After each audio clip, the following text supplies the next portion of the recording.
And welcome to the stream. Pardon for being late, some maybe 20 minutes by now, but it is what it is. Sometimes life gets in a way, and that's when you're late. And that's exactly what's going on here. I'll just tune a little bit on the lighting side.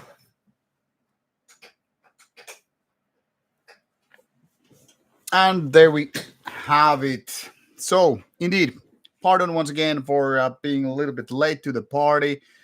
And there's no particular topic as always with the given stream and all that stuff. That is more like just ask me anything and I'll get through some of the latest things since the previous stream, which was already, of course, in July a few weeks ago. And of course, some things have happened since then. Nothing major, nothing super important, but things worth mentioning nonetheless. And some of those things I'm going to talk about are obviously related to interviews, both good and bad, because there was like two festivals since July stream. And the festivals being, Beyond the Gates 2024, me and my camera people in Bergen for 5 days, which 4 days were the given festival.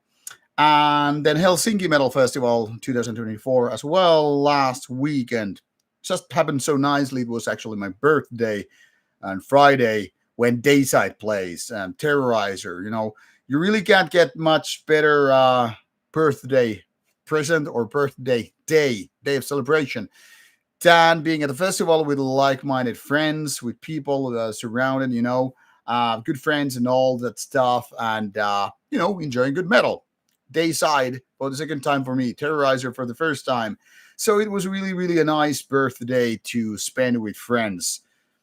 The only complaint, the beer was fucking expensive. That's crazy how it is nowadays. You just buy 12 euro IPAs. But, I mean, it's festival and all that stuff. So, like I said, great festival, great day to spend your time and all. All right, but because we're doing the stream thing here, obviously I'm having a beer here. Mazi's Brewery, which recently sent me a pack of beer, something that I actually unboxed in my July stream. I'm now having at least beer two. This time it's Black Raven, Black IPA, 6.3% strong. So let's start with some nice beer. And let's start talking about festivals and recent events. What went nicely, what went wrong, and all that stuff. And of course, ask me questions. So welcome to the stream. It's August, 1 week exactly after my birthday. So turning old and shit. But that it is what it is.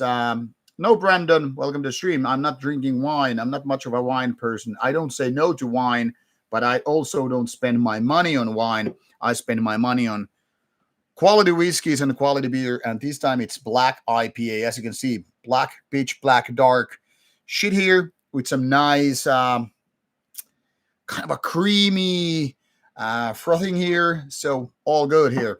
I'm also going to show you an LP. And there's a reason why I show LP in my stream, because obviously usually these things happen during my review videos, but this time there is a story to be told, so I'll be getting that in a bit, and that's why I'm holding this so I don't forget it.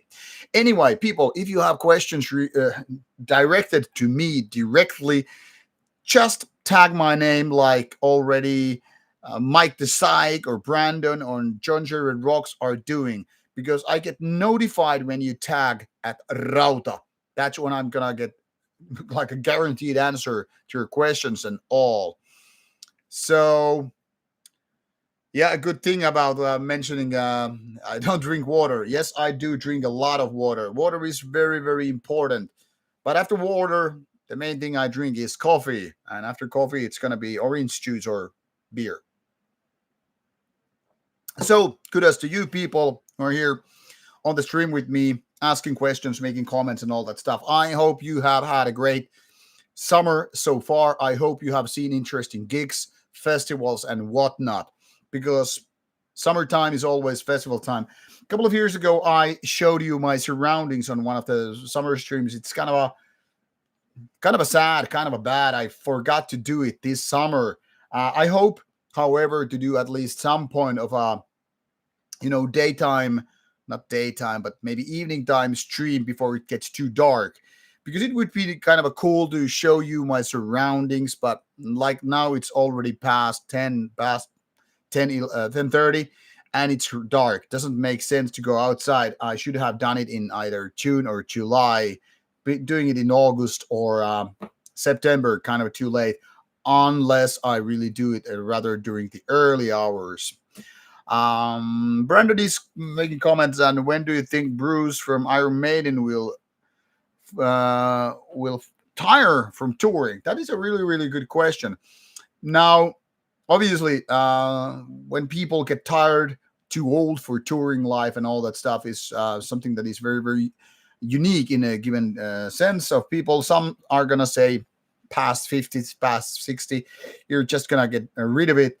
Now, having seen Rolling Stones some about 5 years ago in Stockholm, Sweden, and Rolling Stones were like on fire. They were super active and like showing no signs of age, basically with the moves, with the energy and all that stuff. I could say basically Bruce could be doing it for another 15, 20 years. I mean, Rolling Stones vocalist Mick Jagger is something like 80 now and still making those moves. Now, he wasn't 80 when he performed, but I'm just saying that you really can't do moves, even if you're past 70. So who knows? Maybe Iron Maiden vocalist, Bruce Dickinson, maybe he will be doing it for a long, long time because he seems to have this healthy lifestyle, having this energy and all that stuff.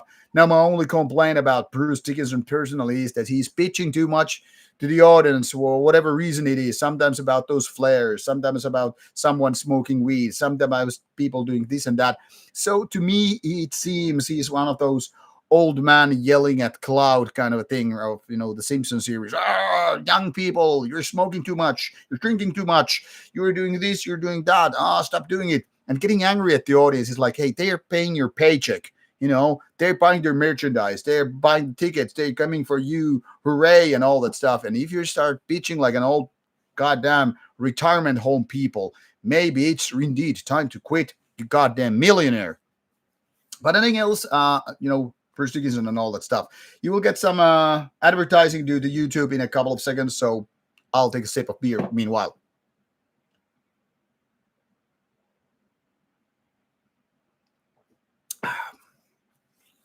All right. Hopefully back from the commercial break. And hello, John Jared. Indeed, nice to have you here. Let's get our deal done soon, by the way. Hello, Alex, SG11, and the rest of the guys. Once again, if you want to ask me directly something, tag me, and I will notify it.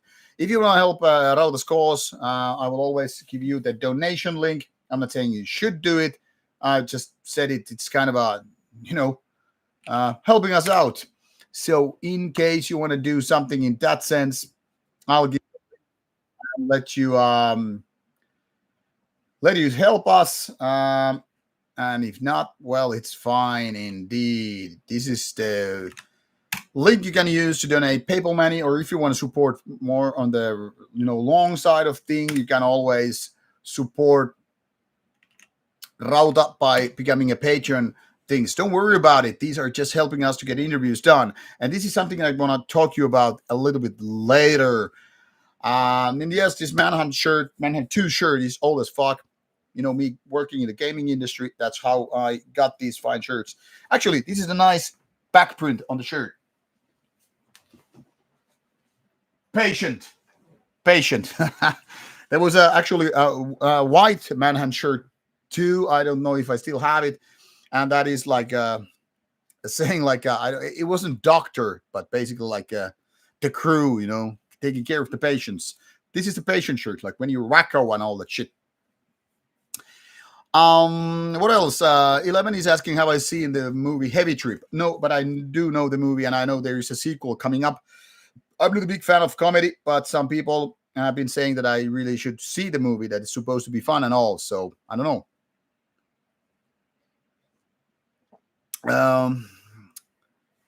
What else? Hello, John Blake. Welcome to the stream as well. I know Devil Doll by name, John Jarrett, but never actually been listening to it. I know it has a very, very strong cult worship, and I guess I should have been checking out it by now, but I never had the time, or I forgot it, whatever.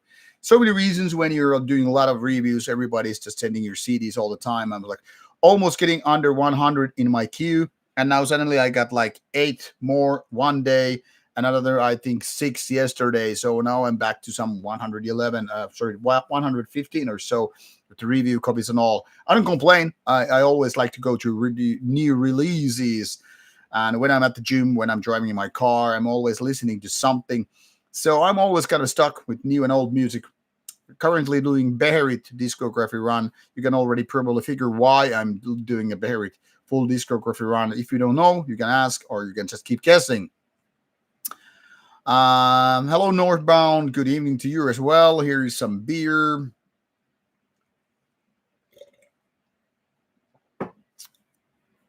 There was such what this swastika on the shirt. I don't know what you're talking about. I still work at the gaming industry. I started in 1997, and what I started was technical support. I was giving technical support for people who had like problems with video card drivers or just having some troubles back in the days. Making games work. It was way before social media, and back in 1997, internet access wasn't exactly given. So people might sometimes actually, download drivers at some place where they had internet access, put them on a floppy drive, then they get back home and update their stuff or DirectX or whatever. So it started with tech support. Then I started, kind of expanding, doing text for the company. I was in an import company. So basically marketing. Then it kind of got expanded into a little bit of graphics work. I didn't do exactly graphics design, but I was helping out the main man doing the ads for magazines and whatnot. So a little bit of that as well. And then I kind of eventually moved to sales and marketing. I did both for a while, and then I got kind of back into marketing / tech support on the side. And over the years, when there was less technical issues and less technical support needed, I was more involved in marketing and stuff. And about 13, 14 years ago, I became part of this PR company, which I'm still working for. I have a great boss, great job, job, and yeah, I'm pretty much just doing PR and marketing these days, which means a lot of writing about games, doing press releases, sending review copies to video game reviewers and all that stuff. It's a really, really nice job, but of course there's more than games, like robot vacuum cleaners, smartphones, and computer accessories like mouse, mice, keyboards, headsets, and all that stuff. I mean, there's a reason why I got, for example, these DJI mic or mics for Rauta as well through my work. So there's a lot of things to do with the technical stuff, gear, and whatnot. Anyway, it seems YouTube is once again letting me know that there will be ads. I don't know why it's giving this frequent, but it is what it is. So give me a few seconds, and the ads will go away.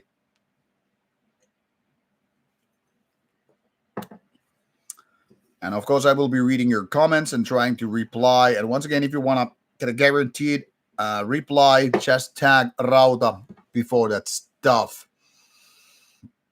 But yeah, I've been doing a lot of stuff in the gaming industry past 27 years. God damn, how time flies. I was in my 20s when I started, and now I'm almost 50. So there it is. I haven't seen Aliens Romulus yet. I'm not exactly much going to cinemas these days. So, for example, now Furiosa became part of Max, and now I will watch it. I still need to watch the Dune sequel too. And I will, of course, we'll be waiting for Deadpool versus Wolverine to come on the streaming services as well. The same thing will be with Aliens. Aliens are part of Disney's franchise, so that will be most likely on Disney Plus, like the rest of the Alien movies. Whereas Deadpool and Wolverine will be also on that because of Marvel. Whereas Dune and Furiosa, the Mad Max stuff, will maybe on Max. So yeah, because I do a lot of streaming services, I will be watching them. I don't really go to cinemas, so there is that. And thank you, Mr. Hermansson, for your donation.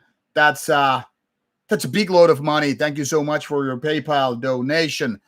Thank you so much, good sir. This is definitely helping the Rauta cause, which means traveling and doing more interviews, which I will be tackling in a very, very soon. Couple of questions before I go with this vinyl. I want to get rid of it in my hands, but I also wanted to show you because, like I said, there's a story related to this one.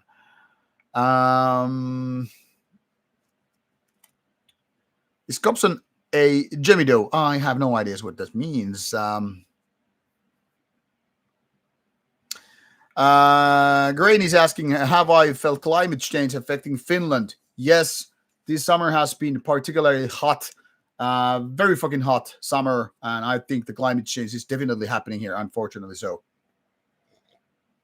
Brandon, yes, we had Nintendo 64 in Scandinavia. However, I never was a Nintendo fan. I currently have Nintendo Switch, with my PS5, Xbox Series X, and of course, gaming PC. Now, I guess I could be called Nintendo gamer, but, well, I don't play with Nintendo that much. But yes, we had those things back in the days, and Nintendo is still strong in Scandinavian countries.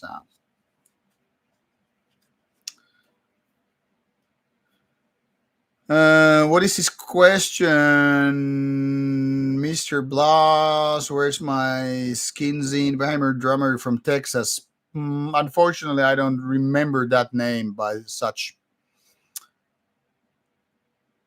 Yeah, it would be great if Manhunt games were like given rework and all that stuff. Hello, Tiako. Nice to have you here. Thanks for last weekend. It was a good chat we had during the festival or festivals.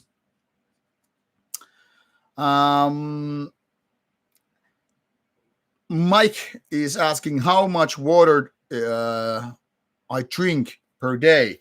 A few liters. To be honest, I'm constantly, except now, this is a funny moment.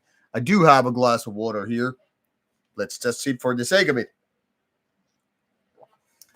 But yeah, I usually drink a few liters of water every day, especially because, where I work out, I sweat a lot, of course, and I tend to keep myself hydrated. Even when I'm drinking beer and shit, I always keep myself hydrated. So I know I drink water than, more than a typical Finn, because I do know, I've known it since the 90s that you need to drink a lot of water. And yeah, I don't really keep track of that, but I drink water pretty much all the time. And that's why I keep running to the toilet quite often. John Blake is asking Fallout or Resident Evil, which game franchise I like more. To be honest, I've never been a big fan of neither style, but Fallout I know better, but I've never played most of the Fallout games. I've tried Fallout 1 and 2, and I guess I played them a little bit too late to make a big impact. Fallout Tactics was my first love in the Fallout series, which I almost finished back in the days until my save game got corrupted. And, well, you know how it ended. I didn't start it again. I, by the way, have still my camouflage Fallout Tactics, what the fuck you call it. Now it's giving me more ads. I'm going to just tell YouTube to just skip the ads, skipping it way too often. I don't know if there's some setting weird. I remember these YouTube ads rolling out maybe in like once in an hour, once in 45 minutes. Now it's rolling them in once in 10 minutes. And I don't know if I just misclicked something, but I didn't change those settings on purpose. Anyway, so what I was saying, I had this, what do you call it? The kind of, not the purse, but kind of like this side bag kind of a thingy. Not backpack, but, which had Fallout Tactics printed on it. It was a camouflage, colored, and it was for many, many years my go-to bag when I would go to festivals, and I would have pen and paper for review notes and all that stuff. And I had this. Nowadays, I have some other bag which is not here for my microphones and all that. But the Fallout bag was there for me for a long time. I also had a Fallout Tactics shirt, which I actually still have, all the print and all. But I use it at the gym. It's kind of worn out and all. The color is faded and shit. But I do have those video game shirts from the 90s, like Fallout and the Fallout, but sorry, Half-Life 2. Sorry, Half-Life 1. Um, what was the first DLC? Counter Counter something.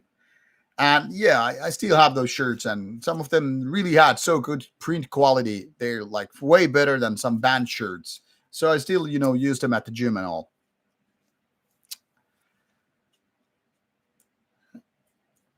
And yeah, but never got into Fallout with Fallout 3, 4, New Vegas, and all that stuff. I mean, they basically are out there for me, but I don't know what. I got distracted from the Fallout franchise for a long time.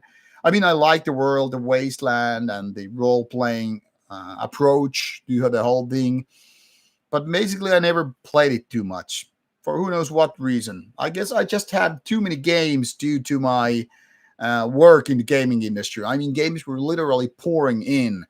I like, I had way more games than I had time to play, which is still the case today. So I guess I was overblessed in that sense. Hello, Germany. Nice to have you here as well. Half-Life 3, that would be definitely like very, very high up in my waiting list. Currently waiting for Star Wars Outlaws and Space Marine 2, by the way, in case you're wondering what I'm waiting for. And currently I'm playing Hogwarts Legacy. I'm not exactly a Harry Potter fan, but I love the game a lot. I mean, it's just so nicely done.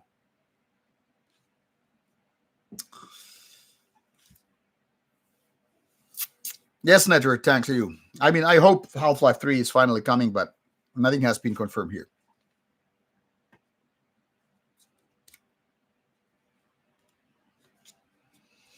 All right, Demetrius, it's not you have you mentioning it all. Okay, so about this Ask Them LP, which I have here, the funny thing is, had I gotten a notification of this particular LP before it arrived, I would have made a Vinyl Monday episode of this German one-man black metal band. Now it got made part in one of those Underground Trio episodes because I got the CD like weeks and weeks before I got this LP, because that was sent to me from the label representative.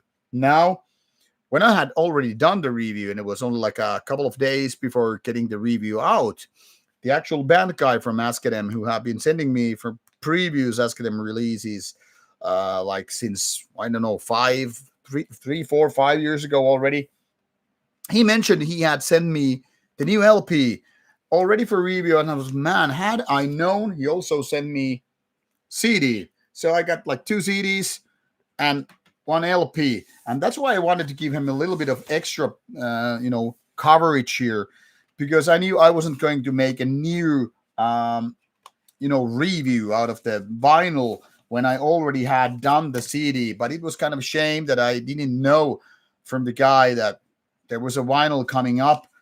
And now this is my way of thanking him again for sending the vinyl and sending the CD, because, well, Whitehall made their review already. This is going to give you a little bit of a idea. Now YouTube is offering once again more ads here. I'm going to show you how is this vinyl looking like, because I think he kind of deserves that after sending me the LP and the CD when I already had gotten some of that stuff. And this is how the LP looks like. You've probably seen already the review and the CD version. And nowadays, these things come with a download code. I'm not, of course, giving my download code to you, just showing how it is and putting this baby back here. I'll pack the LP later on. It comes with an inlay. Nice owls, by the way. And I think this is what really gives the vinyl more value. It's so much more than the CD. Now, with the download codes, with the nice packaging and all, and of course, sometimes things like these posters. And this is the man of the band. Nice personality as much as I have talked with him. Look at these biceps, by the way.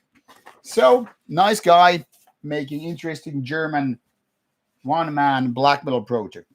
And let's make this stream special because now you probably have noticed that Rauta is past 19,000 subscribers, meaning that we're going for the round numbers very, very soon, hopefully this year already.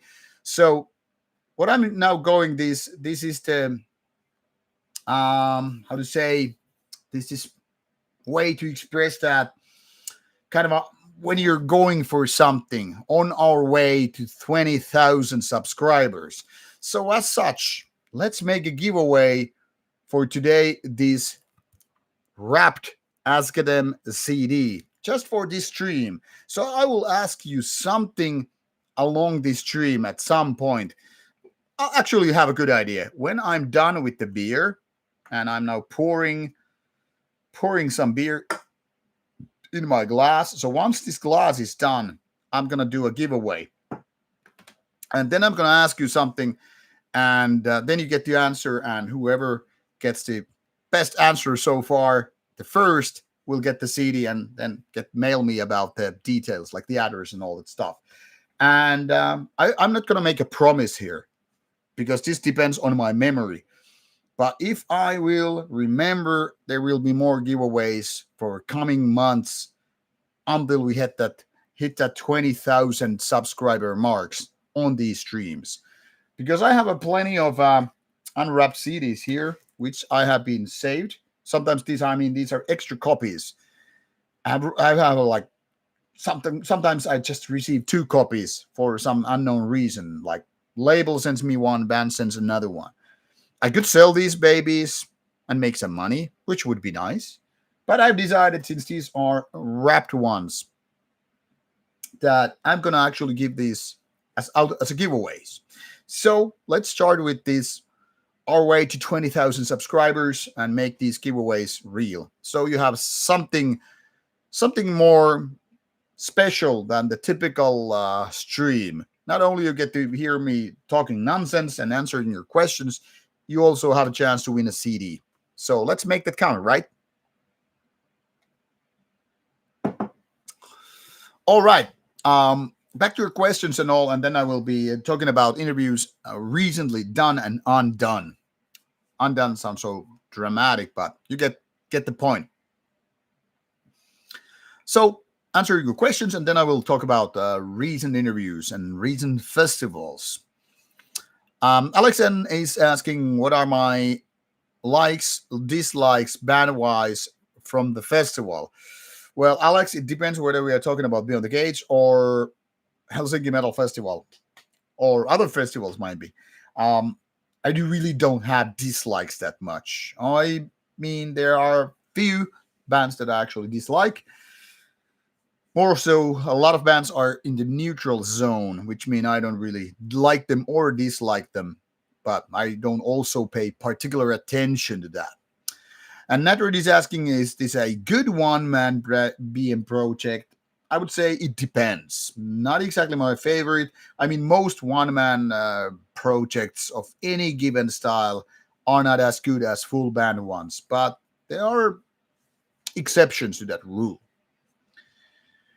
Not sure as much as I like your comment that 200,000 subscribers would be fucking great. I mean, it would really, really help Rauta to do more content. We are not there, and most likely never will. But it is what it is, so let's not get cocky.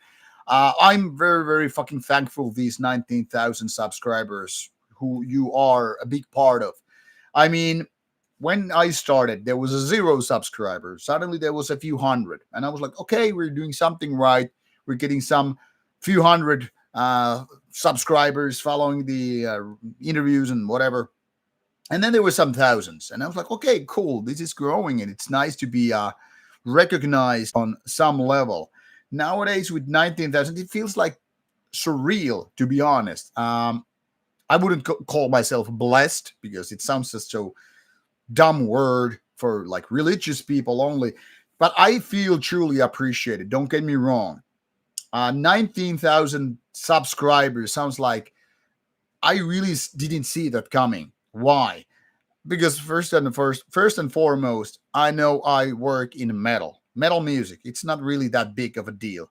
I mean, this is not a band. It's for easier for a band to get thousands and thousands, tens of thousands of followers, likes, whatever in social media and all that stuff, because you do gigs, because you do tours, you sell albums and blah blah blah. I mean, it's easy to be a fan, right?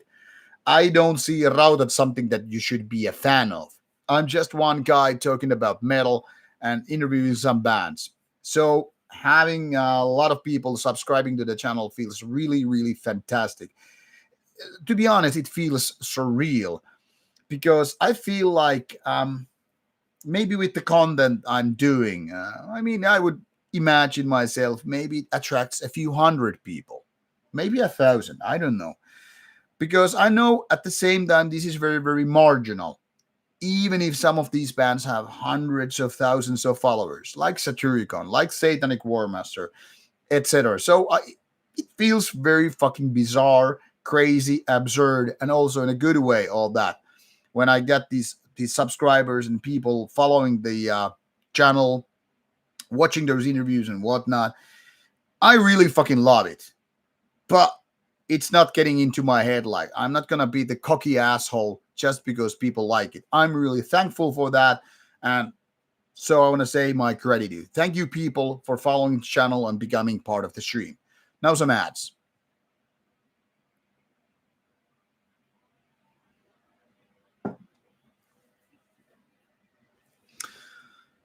And yes, so I'm saying it feels fantastic that people like the content. I must say it felt fucking nice that a lot of people came to greet me at, say, Beyond the Gates, Inferno Festival, at Steelfest, even at Helsinki Metal Fest. Some people said like, "Hey, thanks, man. Keep up the good work." Shaking hands, fist bumps, just random hello. It feels great. It feels great, of course, to be appreciated, liked, whatever. But just keep one thing in mind.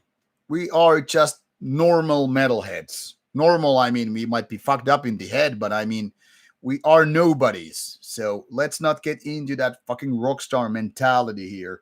We're just bunch of basically normal metal fans just doing more content to you. And I hope you will like it, but I'm not going to blame you if you don't, because nobody gets to like everything. There's always someone who says, like, hey, your band sucks, your channel sucks, you suck as a person. And it's probably true. So, whatever it is, I'm really thankful, and you have all my gratitude for helping me with the channel and all that stuff, because with your support, your views, and of course your donations via Patreon, PayPal, whatever it is, it really helps to keep Rauta train going on. And with that, I mean you are essentially funding our trips.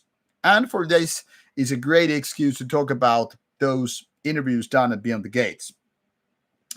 So my typical go-to is to aim for 2 interviews per day. So if there's a 4 days festival like Beyond the Gates or Inferno, means I'm going for 8 interviews. Anything less than that is going to be a little bit of a disappointment.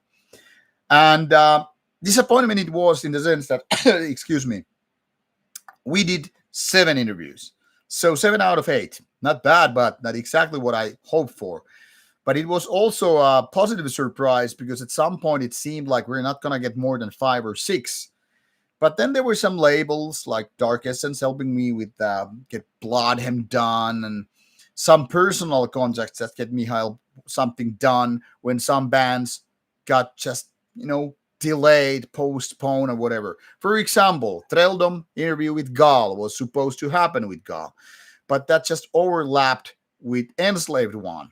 And since Enslaved was already agreed before anything with Treldom and Gal, I went with the one I had already set up the time with, because in my opinion that's only the fair. If I get to set a date with certain person like today, and the next day someone comes to me and say, hey, we should do it at the very fucking same time.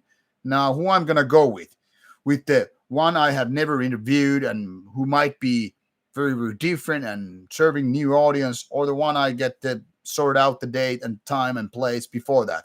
Of course with the first guy. I don't want to be the douchebag who's like, okay, I'm gonna just dump you in the fucking ocean just because this other guy came into the game a little bit late. So, for example, Treldom Gal interview didn't happen, but I was promised I would get it later. Another disappointment was with Hordem Rife. We had already agreed to do the interview because I'm a friend with the vocalist and we're in good terms, and we just like had to postpone it for after the first day because it was a little bit hungover of their part and everything all good. But then he got sick, and you really can't do much about getting sick. So we just had to postpone it. Now, despite of these two cancellations, we somehow managed to do 7 out of 8. So what seemed first like 6 and then it more looked like more like a 7 became 7. 7 out of 8. Not that great, but I'm still happy that what we did. So I'm thankful for all the bands that gave me the chance to talk to them, pick their brains, and made these interviews happen. So for me, it was a great fucking festival. And my full festival recap, which is by the way way too long, it's over 30 minutes, but big part of it's because I will give you a full round through Greek Holland, the legendary place for recording so many black metal albums and demos and whatnot and shows. That's part of the stuff, and that will be out tomorrow. So my Beyond the Gate recap is out tomorrow. I will not go through that. I'm just saying 7 interviews out of 8, not too bad. But Helsinki Metal Festival, on the other hand, I have been waiting for some confirmations regarding interviews. Like I had been already like asking for bands like D Side, Hammerfall, Doro, Treldom again, Saturigon. But that when I got done at Beyond the Gate, so I could finally say like no need for that.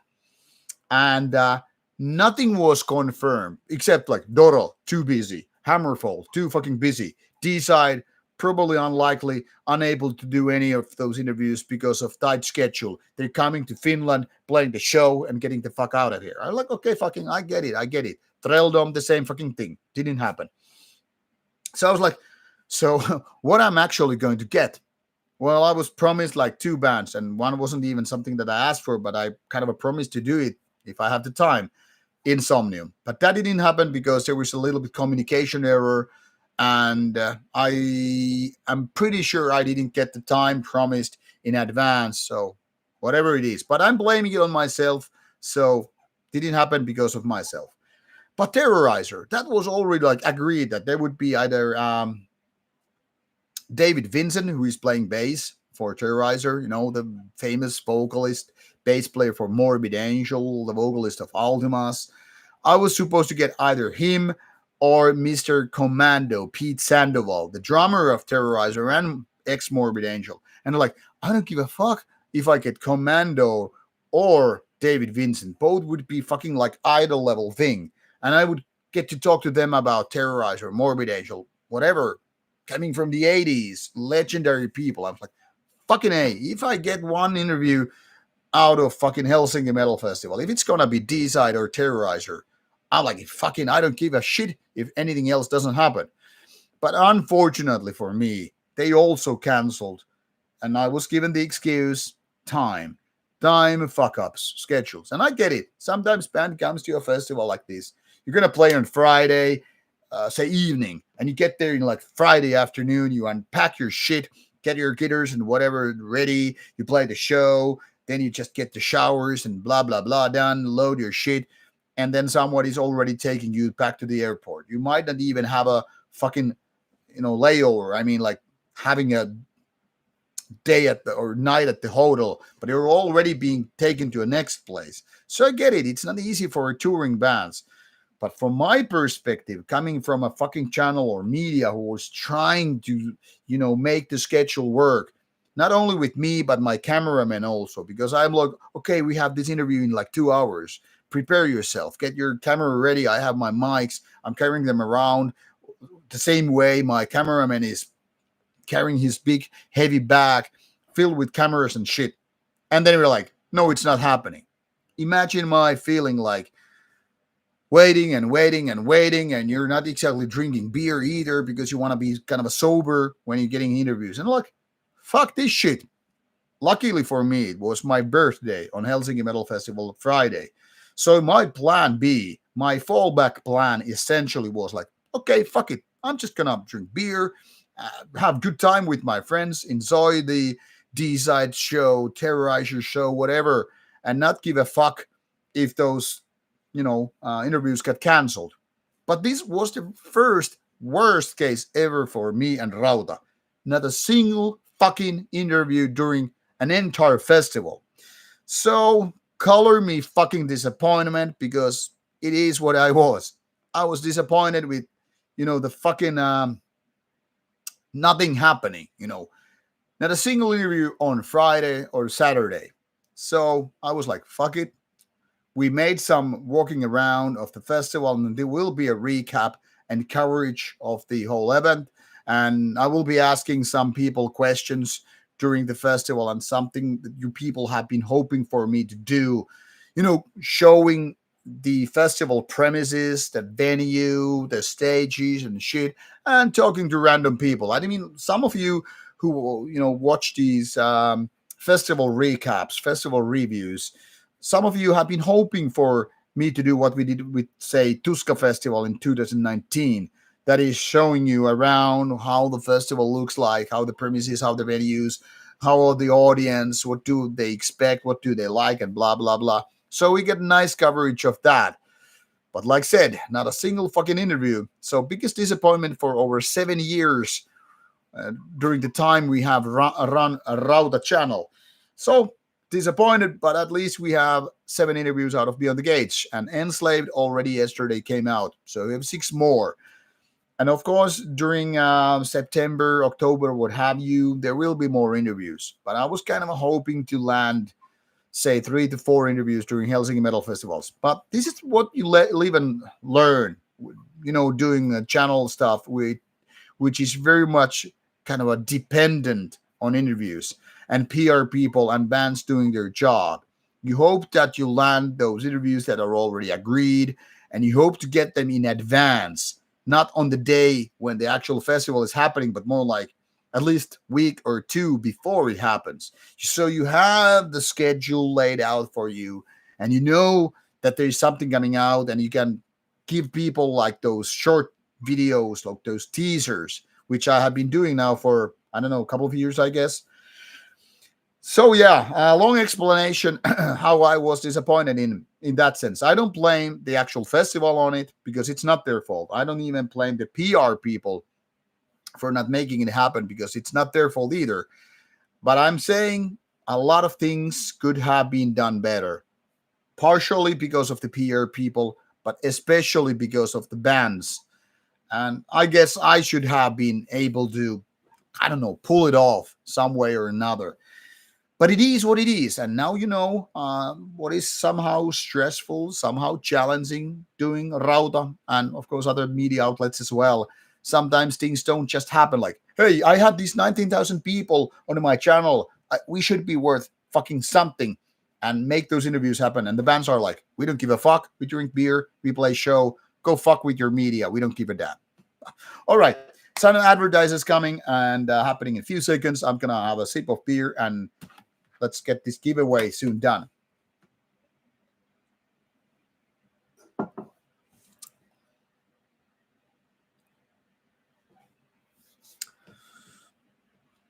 All right. I'm going to read the backlog for comments and all, but I hope I gave you a little bit explanation how things work with festivals and interviews.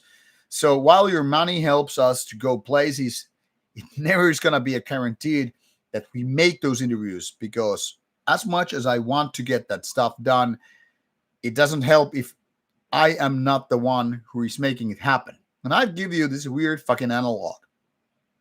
It's almost like dating. Doing interviews for a fucking channel is almost like a dating business.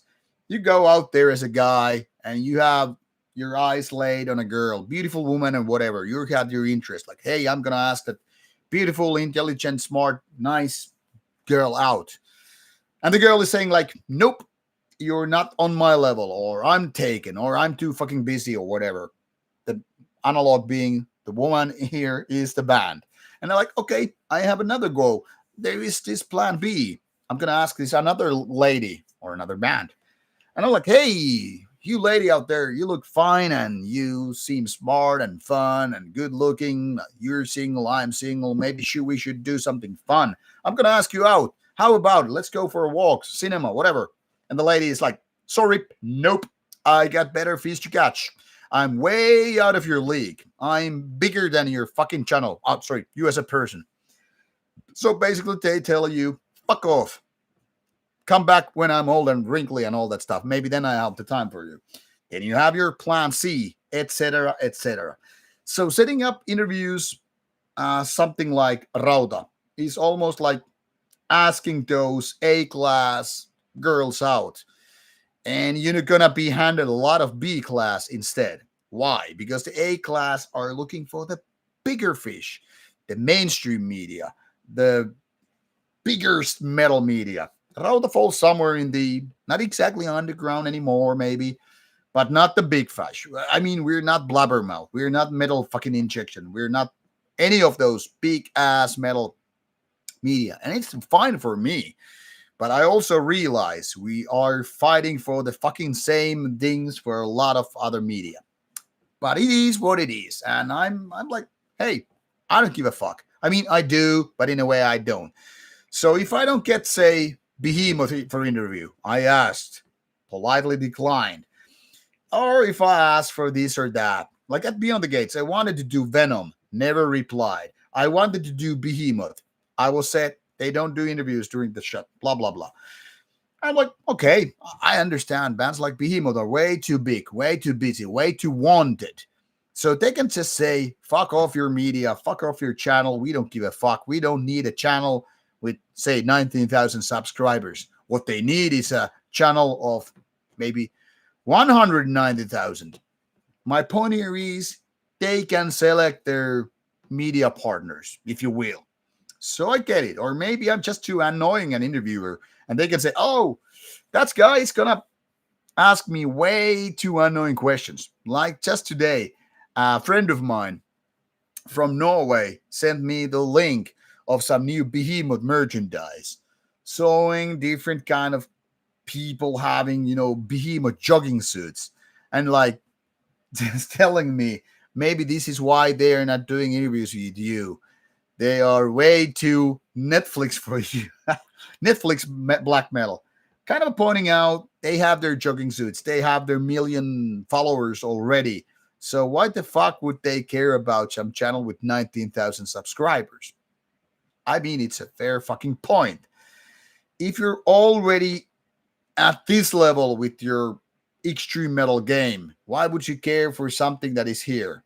Some people do because they're genuine and they don't go for the numbers. They don't go for the size. I mean, I've already got bands like Vatine or Satyricon or Marduk, so Mayhem, whatever. So not all bands are, here and acting like they're here. They're just like, hey, we're going to do this because we like your media, or we just don't give a shit about the size. We do this because we want to talk to the audience. We want to talk to the fans. We want to give our version of the story. But some bands, maybe they are too big for Rauta. More ads coming your way.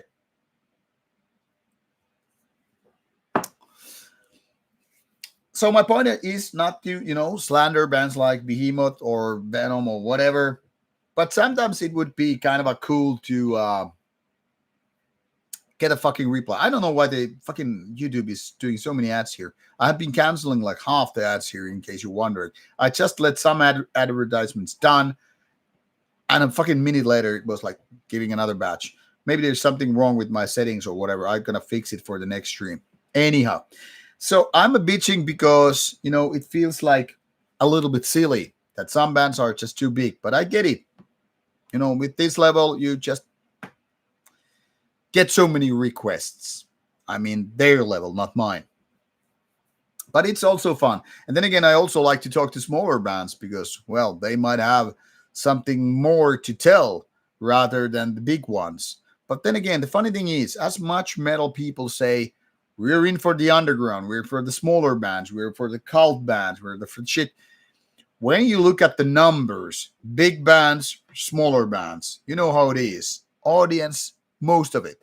They don't give a shit about the smaller bands. They might say, I'm in for the underground, but what the reality is, they want their Marduks and Dark Funerals and Cradlefields and Demo Burgers and whatnot. By the way, I'm really thankful for getting the Demo Burger interview at the Inferno, so don't take my word as a negative bitching.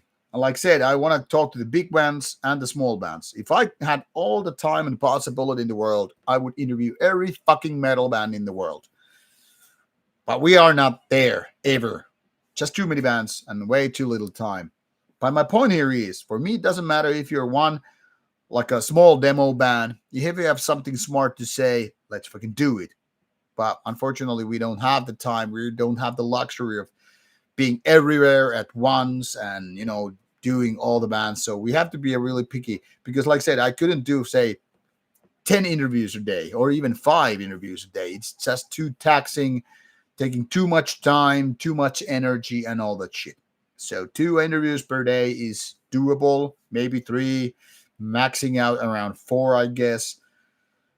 But yeah, we are not machines, and you kind of have to recharge your mental battery when you're done with an interview and all. So my point here is, as much I would like to say, yeah, I'm gonna do 5 interviews a day, every fucking festival day. It's not reality. It's not kind of a possible.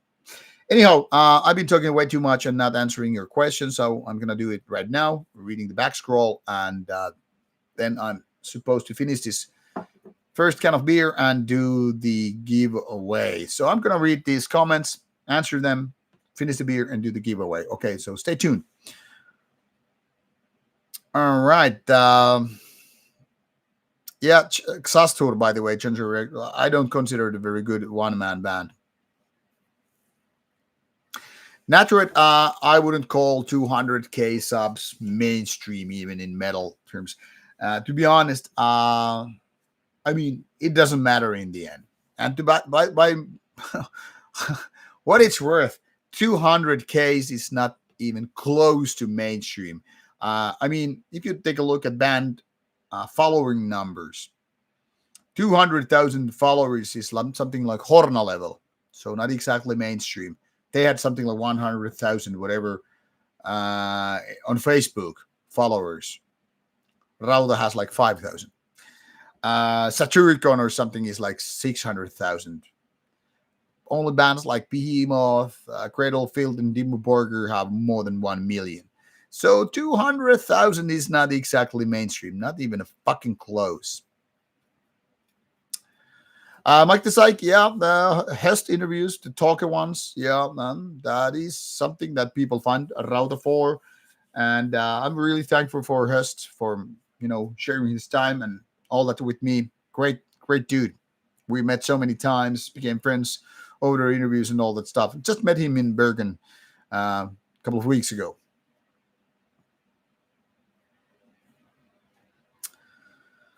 Papa Kias is asking, what is my experience in gaining muscle after age of 35? Now, since I'm not a bodybuilder, I haven't really been bothered by gaining muscle. But of course, it's harder when you're getting older and all that stuff. But I mean, you can still make gains when you eat enough, when you have a proper workout plan, and you don't drink too much, you sleep enough, and all that stuff. It's harder, but by no means necessarily impossible. It just takes more dedication, I guess.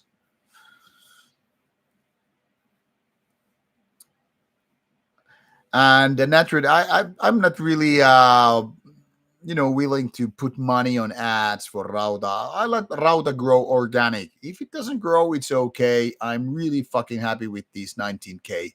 So of course it's good to grow because it means more interviews and more content is easier to done. It's easier to get into festival. It's easier to get certain interviews and blah blah blah done when you're bigger. But apart from that, I don't really care about growing. I don't want Rauta to be my day job. Not more than I want my band to be my day job. I want to be day job and the paychecks separated from what I do for hobby, lifestyle, you know.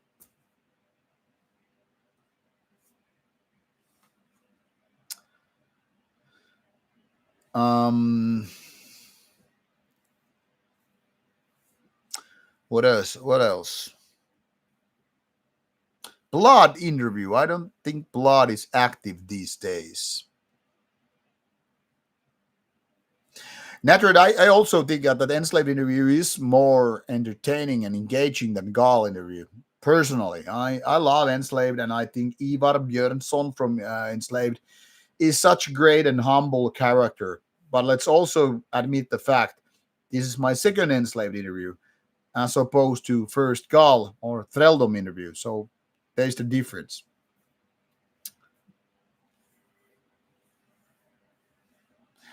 Ginger, you mentioned about the shaving head and getting your hair back, but I don't want to get back into that.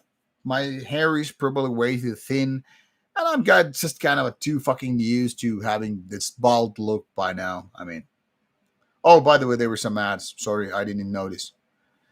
Second Roland is probably not ever gonna do interview. I asked one of the guys, but it's not an active band anymore.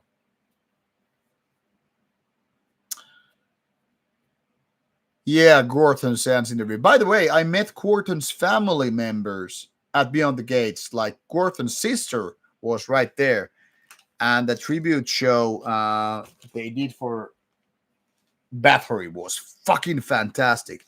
Talking of Bathory, by the way, I already showed some people with my Helsinki Metal Fest short video that I have Bathory book still wrapped. Got this last weekend. Bathory book is here for review. So that will be taking place when I have the time to start it.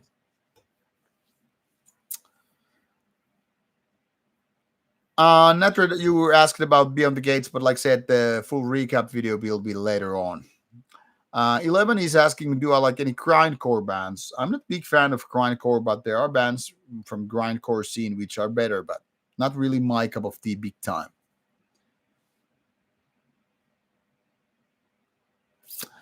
Ben is asking, three friends have bail on a free ticket. Do I have any lame friends that bail on shows? I don't think I have.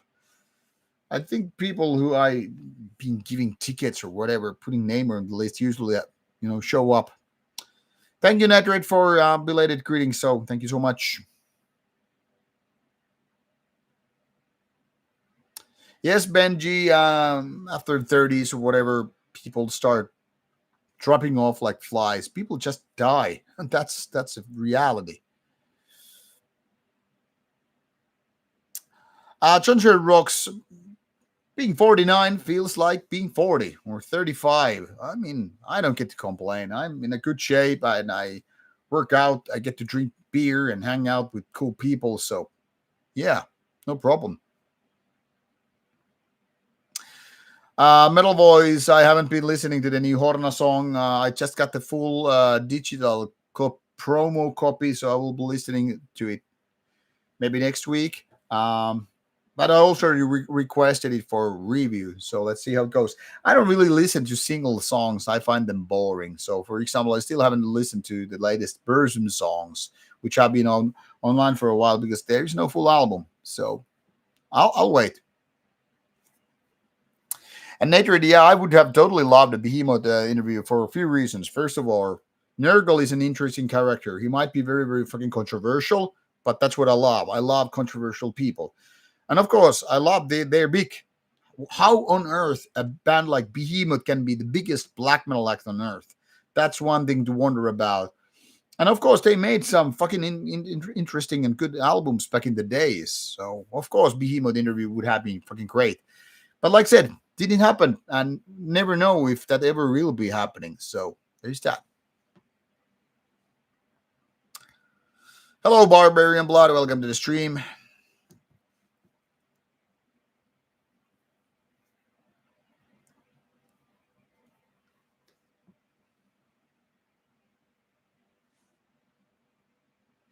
Network, what is shadow government?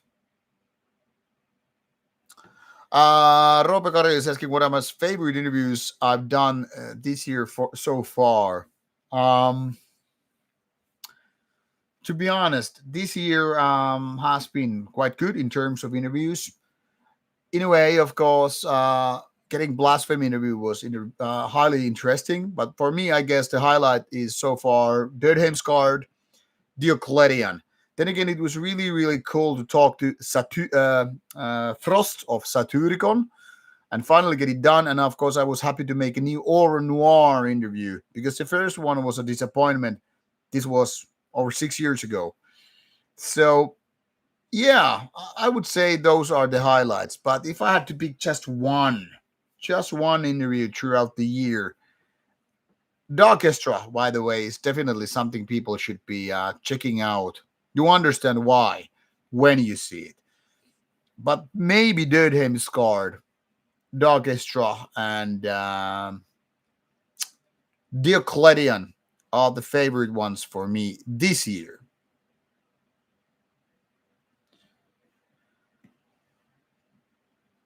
Um,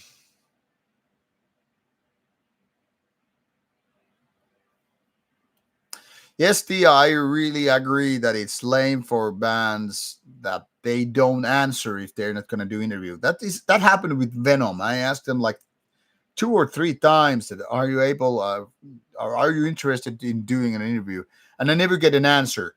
At least Dark Space answered me after like 2 weeks of my request, like, sorry, we're not doing interviews, but thanks for your interest and good luck with your channel and all. That was at least something nice. Then again, Vemod answered me after 3 weeks of my initial request to interview them.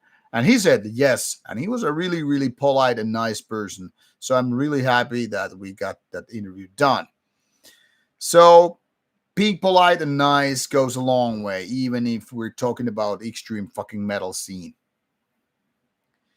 And yeah, the meaning of these interviews is supposed to give the visibility and understanding of what's going on with the bands. I mean, I don't want to do bullshit interviews. You can like or dislike what I do, but at least I am trying to give a proper conversation, to these bands. So it's supposed to give a lot about a lot of information to the audience checking out the interviews, but also challenge the artist at least a little bit, like, hey, what are you doing and why you are doing what you're doing.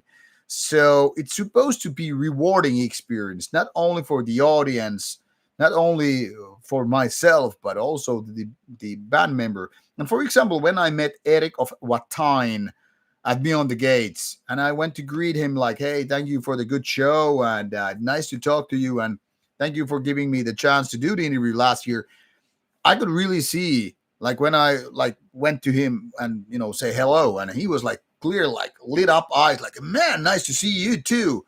So sometimes you have done things right when you see that body language and facial expressions, tone of voice, that they're not, oh shit, it's that guy again, but more like, hey, nice to see you as well. And so, yeah, I had the same kind of thing with Ivar of Enslaved as well. I mean, he remembered me from the previous interview, which was done already a few years ago. So sometimes I feel I'm doing the right thing, if I can say that about myself. It's really hard to be the judge of yourself, really.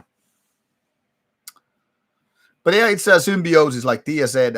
It's about connecting the band to the media to the audience. It's a fucking triangle of things, really. Yeah, Sadistic, maybe you didn't see any ads, so because of you block or whatever, but yeah, these ads are supposed to help the channel anyway.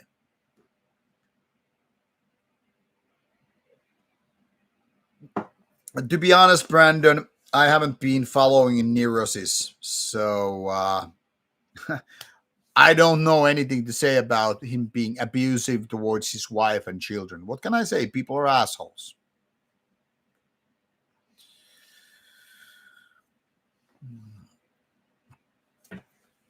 Um, Brandon, yeah, I tried getting Immortal or Abath for interview, but didn't happen. To be honest, nowadays, I mean, I like Enslaved more than Immortal, so there is that. But that goes beyond the point. For me, they are both important part of early Norwegian black metal. scene, so it doesn't matter.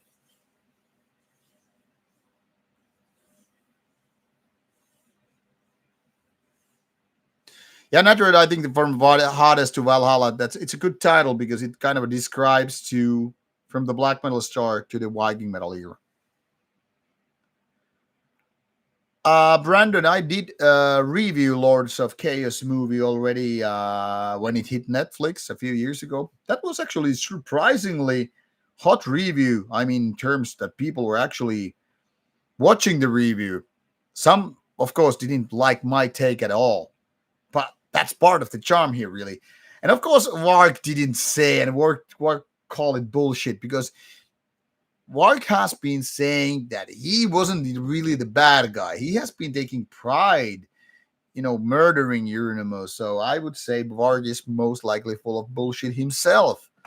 I mean, when you're portrayed as a villain, I think a lot of people, won't be saying, "Hey, it's a good movie about myself," because he wasn't portrayed as a cool guy, or some nice guy who got a justified cause to kill his friend. So of course, Wark was supposed to. I mean, come on! If you would make a movie about Hitler and showing that he's an asshole, doing asshole things, did you think that Hitler would come up from his grave and say, "Yep, I was a shitty person. That's exactly how I was"? What the fuck? Of course you're supposed to get upset for, for the facts, for the how you're portrayed and all that shit. I mean, unless you're one of the fucking heroes doing the right things in the right way, and everybody's like, "Hey, I even played by this good-looking guy, so let's play this game like this." If there was a Rauta movie or there was a fucking Marty movie, and you would see, I don't know, Ryan Gosling, Brad Pitt playing the role of Marty and making it fun and handsome and charismatic. Of course, I would be like, yeah, that's how Marty is. He's a handsome and nice fella, right? If he was played by Nicolas Cage, being coked up and doing worst acting ever, I would be upset. That's not Marty at all. That was a horrible, horrible, take on Marty character. That's how we people are. If we don't agree how we are portrayed, we don't like it. We're not gonna say, yeah, I didn't like it, but it's good. That's why we are. So what can I say? Of course, Wark is supposed to say it's bullshit. Unless he was the hero of the story, Wark would say it's bullshit. Antti Tanho is asking what I think that bands like D-Side, Abath, and Cedricon think being the smaller bands in Helsinki Metal Fest. I'm gonna actually tackle that particular question in my Helsinki Metal Festival recap. But I know what you're going for, and I'm gonna say it felt wrong. It felt fucking weird that the core bands would get the main stage and bands like Abath, Saturico, and D-Side playing in the smaller stage. It felt like this is weird. This is borderline cringe. But yeah, more about that in the recap video. Naturally, yeah, I'm guessing that the person new ones are gonna get me just disappointed. So I'm not expecting anything too good out of them. And to be honest, Natred, yeah, my favorite Behemoth era was when they were making death metal, actually. So much like you said, Demigod, Apostasy. What the fuck was that one album? Can't really remember the name right now, but it was the death metal era, like early 2000s. That was, in my opinion, when Behemoth basically peaked. Brandon is asking, why do so many metal bands like to sing about Lord of the Rings? Well, because Lord of the Rings is basically I mean, first of all, it's an epic book, and it's an epic fantasy book. It's like the ground zero of fantasy literature. And because of black metal bands are basically made of geeks, made of nerds, people need to realize that any kind of extreme metal is basically geek music. So when you are taking topics like Lord of the Rings, I mean, you really don't have fantasy literature which is like topping Lord of the Rings. You can talk about George R. Martin's and Game of Thrones and all that stuff, but I mean they came like decades later. Lord of the Rings is like the Bible of fantasy literature, and you could say ask the same thing. Why so many bands are about biblical themes? Why they're saying about Satan and stuff like that instead of like I don't know some evil Hindu god or whatever. Thing here is because it's the basic fucking foundation of it all. Now, as much as I like fantasy and as much as I like sci-fi, I never felt the urge to sing about that stuff. I mean, I get it makes impact. Think about the Burzums, named after Lord of the Rings, Gorgoroth, or bands like Summoning singing about that. I get it, made big impact. Fine. I would never do that. I'm a role playing geek, but I never would like, hey, I'm gonna sing about Dungeons and Dragons or even fucking Warhammer lore. And Warhammer lore is fucking dark and gritty and grim and all.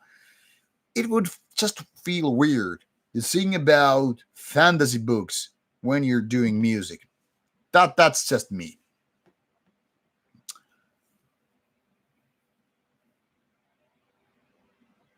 Facilitator, yeah, I have to disagree with the Vatine thing. I think it's true for Behemoth in some ways. You said, like I said, circus and smoke and mirrors, like the saying goes.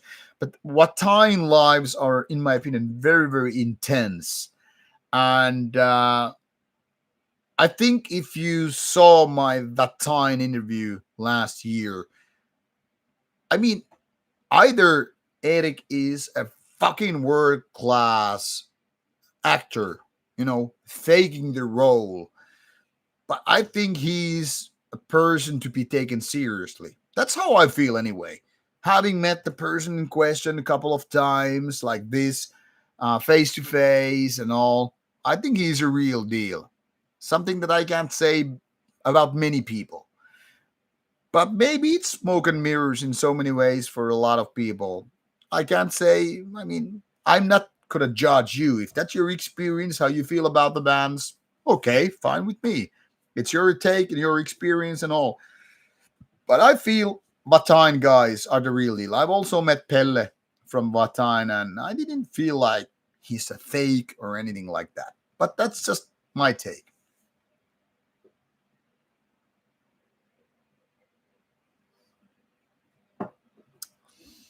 Robert, thank you about the comment about Diocletian interview. I personally like that one a lot.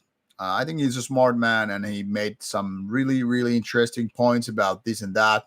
So, yeah, it was a highly interesting interview for me as well, a conversation. But, yeah, it's kind of a marginal band still.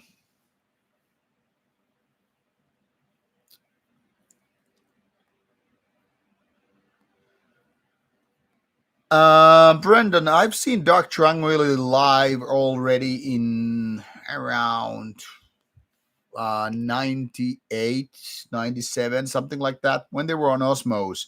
There was a tour. This was also my first time seeing Enslaved live. There was an Osmos tour playing in Finland, and that was Dark Tranquility, Enslaved, Swordmaster, I think it was Bewitched, and then something. I think there was like five bands. At least those four bands played in Helsinki, and this was like 97, 98, something like that. And yeah, I liked early Dark Tranquility. I started with Sky Dancer, what it was, 1994, I guess. Then moved to the Gallery and what do you have, the Mind's Eye and all that stuff.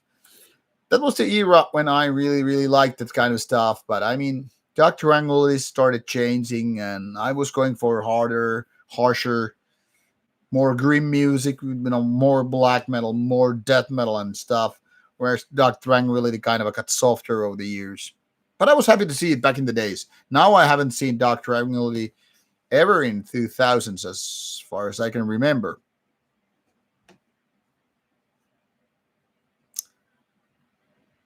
Oh, by the way, talking about Inferno, I was told by a friend of our mutual friend that Inferno of Behemoth might actually be interested in doing a Rauta interview someday. Let's keep our thumbs for that. I don't know if it will happen, but at least I've been told that Inferno at least respects Rauta content, so there's a chance for some kind of interview to happen. We'll keep our minds tuned for that. All right.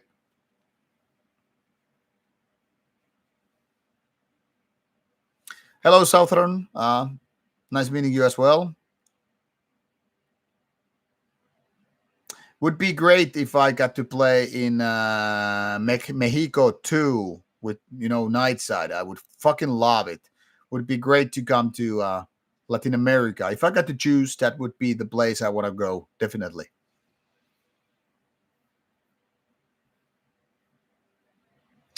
Thank you so much, John Rocks, for your comments about interviews and all. That is what I tried to do. So thank you so much. Let's not read. Yeah, if Marty movie is going to happen, count me in. I'm not too serious person not to do Marty more. I mean, there will be more Marty stuff. As much some people hate Marty, it just fills up me.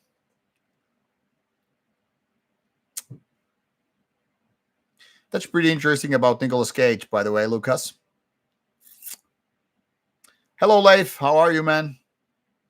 Uh, Leif, glad that you liked the Enslaved interview. It was my pleasure because I'm a big Enslaved fan and I've interviewed Grudle and Ivar 2 times. So, yeah, always nice to talk to those guys making great music. And by the way, even though I'm going to mention this on today's recap of Beyond the Gates, but, that Enslaved playing Full Frost set, that was just fucking amazing. One of the best things I've seen.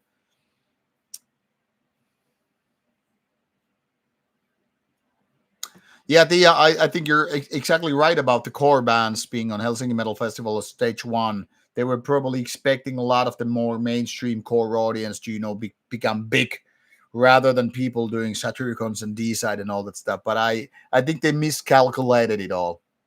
Oh, yeah, you said it actually. But yeah, I think that was a miscalculation indeed. They were expecting more core audience to feel the crowd. I mean, Creator had a huge audience. Even Meshuggah had a huge audience for the main stage with the stuff. They did the right call with that. I think Creator looked pretty much like the kind of a Wacken level of shit. Like, a lot of people and great visuals and all. I'm not a big Creator fan, really. I wouldn't call myself Creator fan. But what they did and how they looked, how they seemed, how they sounded, that was a good stuff. And by the way, talking about the audience, not audience, but schedule things when I was mentioning interviews already before, I heard that Mille from Creator got, for the gig, like very close to the fucking start. I think it was less than 30 minutes before the show that he got to the venue because there were some flight fuck ups. So yeah, it was crazy. Hello, Artur. How are you doing, man? Was nice to see you. And here you are, me blabbing. Leif, I haven't considered Amorphis extreme metal since like 90s, really. Pretty much after they faded from death metal in the 90s, I wouldn't call Amorphis extreme metal. I mean, I don't mind their music, but I wouldn't call it extreme metal. Hello, Jack Todd. Nice to have you here. Yes, still doing deadlifts. Now doing Juggernaut program. I did volume deadlifts this week. So yeah, there's that. I watched Mayhem at Beyond the Gates. Was disappointed, so I skipped it entirely at Helsinki Metal Festival. Wasn't my kind of thing. I probably the lamest Mayhem show I've ever seen. But some people loved it. Wasn't just my thing. Oh, yes, Judge Rocks. Nice that you remember Della Morte and Demoniac in 1998. I couldn't have remembered those names, by the way. I didn't even remember bands like Della Morte, but glad that you remembered it. Well, very, very nice job. Okay, now we have some ads, and I'm going to finish my beer. Let's do the giveaway.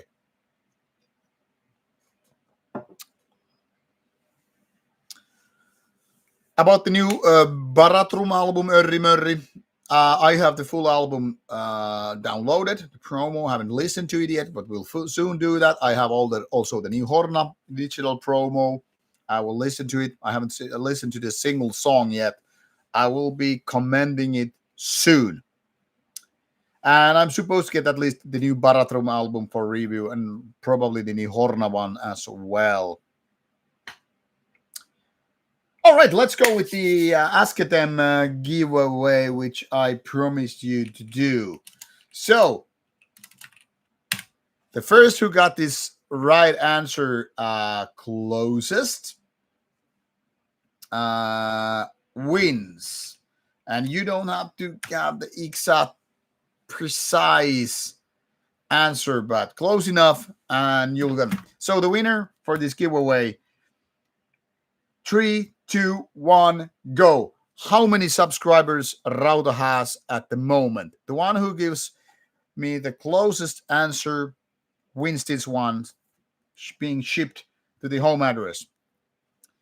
You have to be closer than 19.2. That's exactly how it is. Closer, more accurate. I'll get a new beer.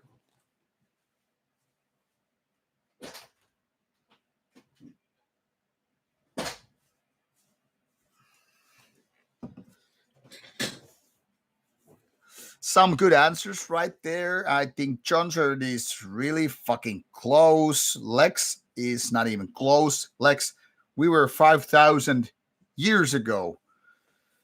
Rotten Punks is very, very fucking close. I think Rotten Punks is the closest so far. I'm gonna open the beer and the time is up. And the funny thing is, you probably don't see how much it exactly. But 19.2 is in the ballpark. Örrimör said 19,247. Statistics said 1995 I'm gonna, yeah, Robert had one too many numbers right there. Diaz says 19,257. Örrimör is so far winning here.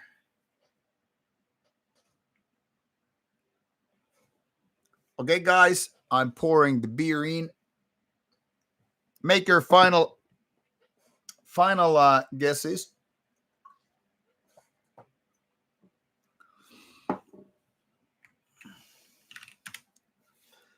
And now I'm going to give you the right answer, and that's when the giveaway is over. At the moment, 19,223. So Lex Beltram would have won it, but he was a little bit too late. So let's do the counting who was closest. I think Örri Mörri is the winner because he said like 19,247. So missing it only by roughly 20. So Tia had a very, very good guess with 19,257, as well as Rotten Punks with 19,253, Sadistic 19,256. But Örri Mörri, as far as I can say, no, let me do the counting. John said like, hey, no, sorry. JBS Shred said 19,200 exactly. So that's only like 23. And that would be 24. Now I cannot do the math here. Oopsie.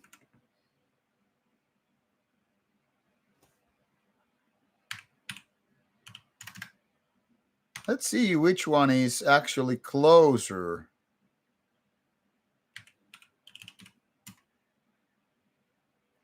That's 23 away versus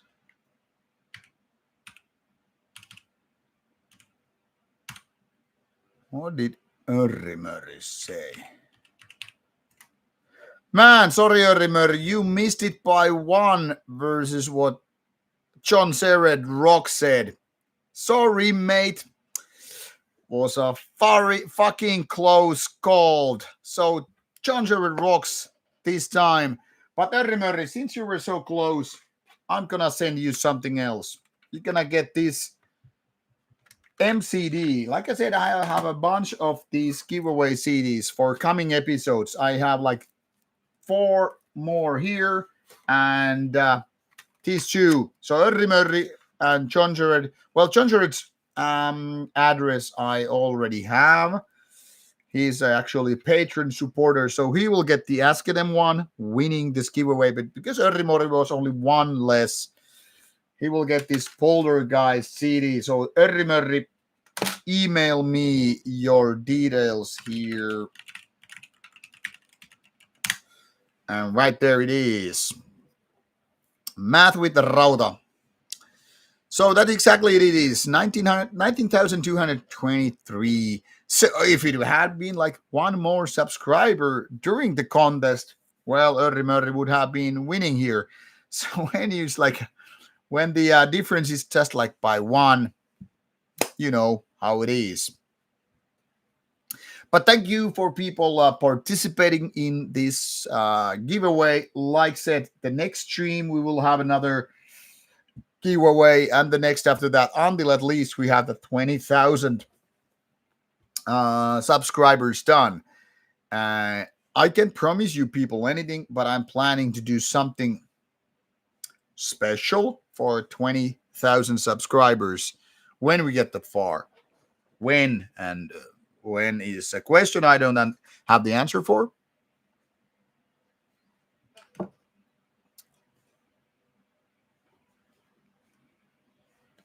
Natred, that is so kind of you. And Alex, sorry, you're a little bit late to the party, but good guess.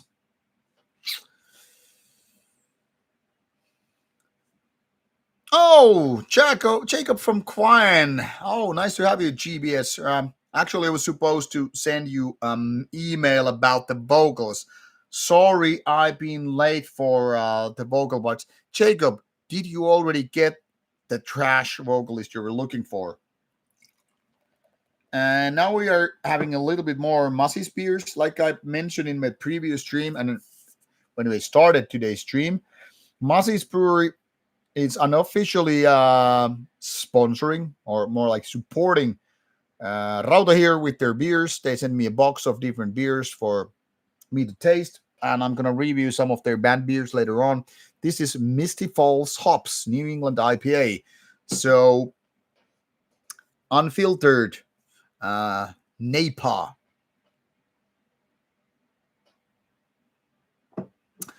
Leif, yes, I would definitely love to do this member interview at some point. I actually did talk with Matti Kärki, the vocalist, at Wacken 2004 or whatever, but never one with Rauta. So let's hope it happens.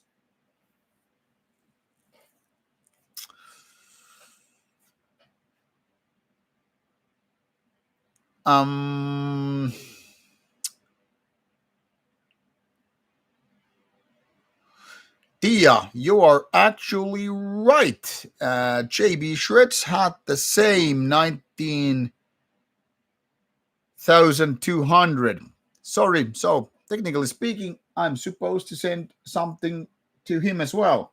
So let's give him one more CD. This is going to cost me money, but I guess it's only fair. So something for JB, Jacob, something from Johnson. So 2 going to Sweden and 1 going to Finland. Sounds like conspiracy. I'm assuming Örrimöri is from Finland anyway, based on the nick. Sounds like a fucking Scandinavian conspiracy to me, because nothing was going to United States this time. I think last time I made a giveaway, things went to United States, and I was like, man, the shipping is going to get crazy. It's not going to be that crazy to Sweden, and even less to Finland. But yeah, Nordic nepotism, like Natrid says. Hey, it's not my fault Nordic people know Rauta better than American ones. So yeah.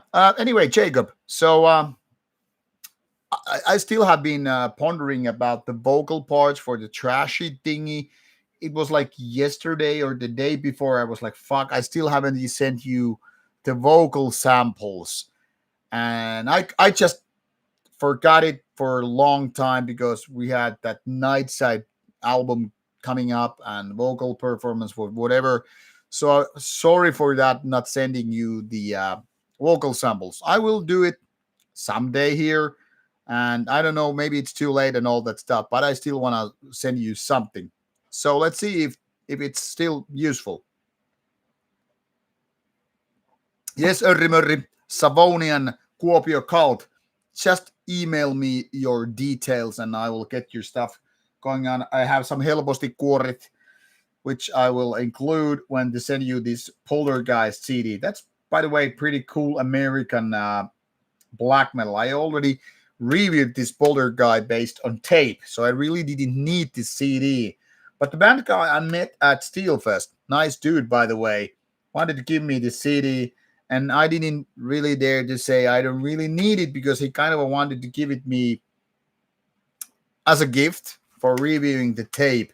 And now that he got this CD, but like I said, I don't need extra copies. For example, I got this CD which is going to Jacob. I already got a couple of copies of this, and well, 3 copies of Ask Them, 2 CDs and 1 LP. So, like I said, I have sometimes extra copies. So better to give them a do them a giveaway and make you people happy, right?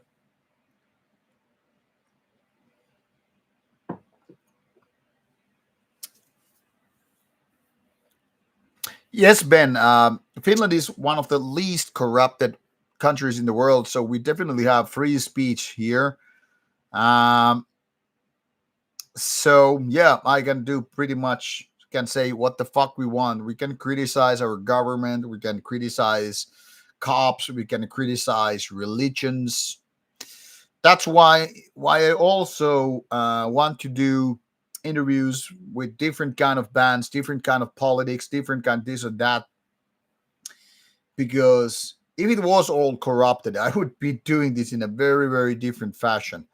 But coming from Finland, I think there's this possibility for me to talk open minded, not picking sides, not with the left wing or right wing, not with the different religions. I can speak my mind how I want. If I get shot, which is not very likely with my opinions and living in Finland, well, I'm a fucking martyr dying here. Seriously speaking, however, yeah. In Finland, you can pretty much express your mind, and you're not gonna be incarcerated or shot dead because you said some wrong things.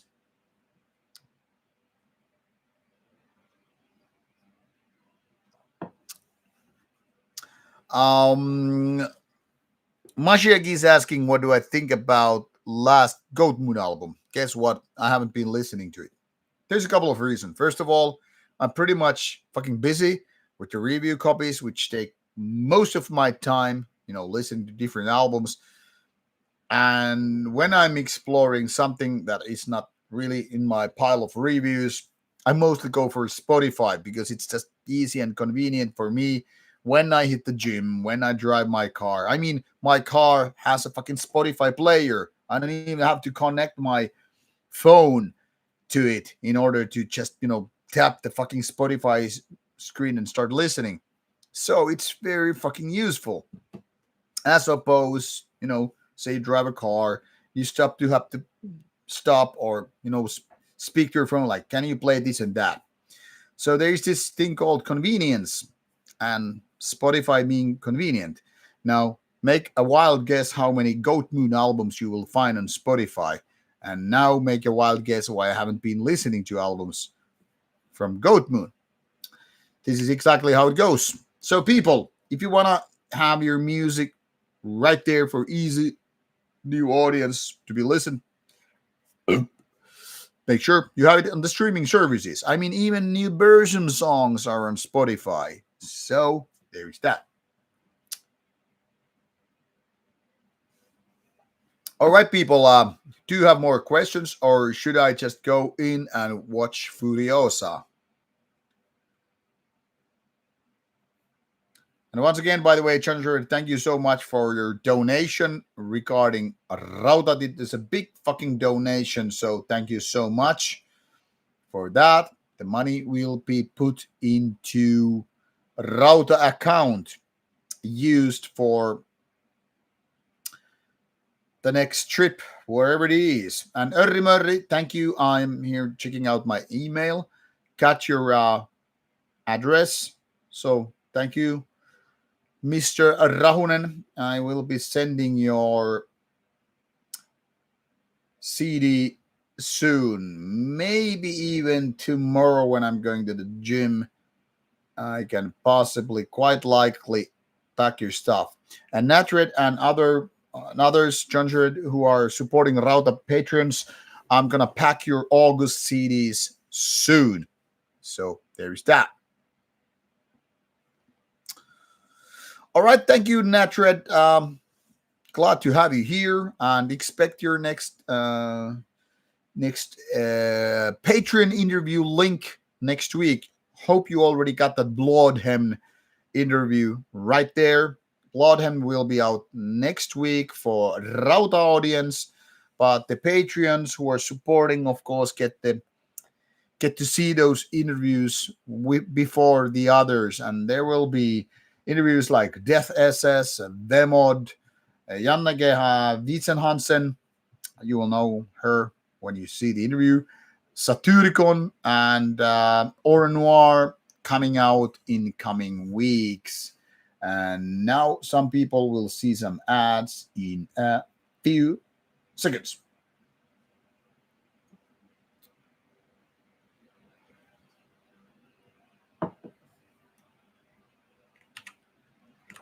So I'm taking a look at the Rauta calendar at the moment. Like I said, Enslaved interview from Beyond the Gates came out yesterday. Next week it should be Bloodhem, and we're going to roll interviews at least until the end of September from Beyond the Gates. Like I said, Enslaved out, Bloodhem next, then in random order, random, but still. That Yannick interview, Death SS, Au Noir, Vemod, and Satyricon. Now, if things go as planned, I should have some interview done in September. Something that is, I guess, interesting to you. I should have some Steelfest 2025 announcements you in early September. I should have you some Turku Saatanalle festival announcements around mid-September. Supposed to be big news, by the way, as well as Steelfest always. And then I don't know what there will be. And of course, you know, the daily reviews and shit will be out there during all the normal days. But yeah, so far it looks that we have plenty of announcements and recaps and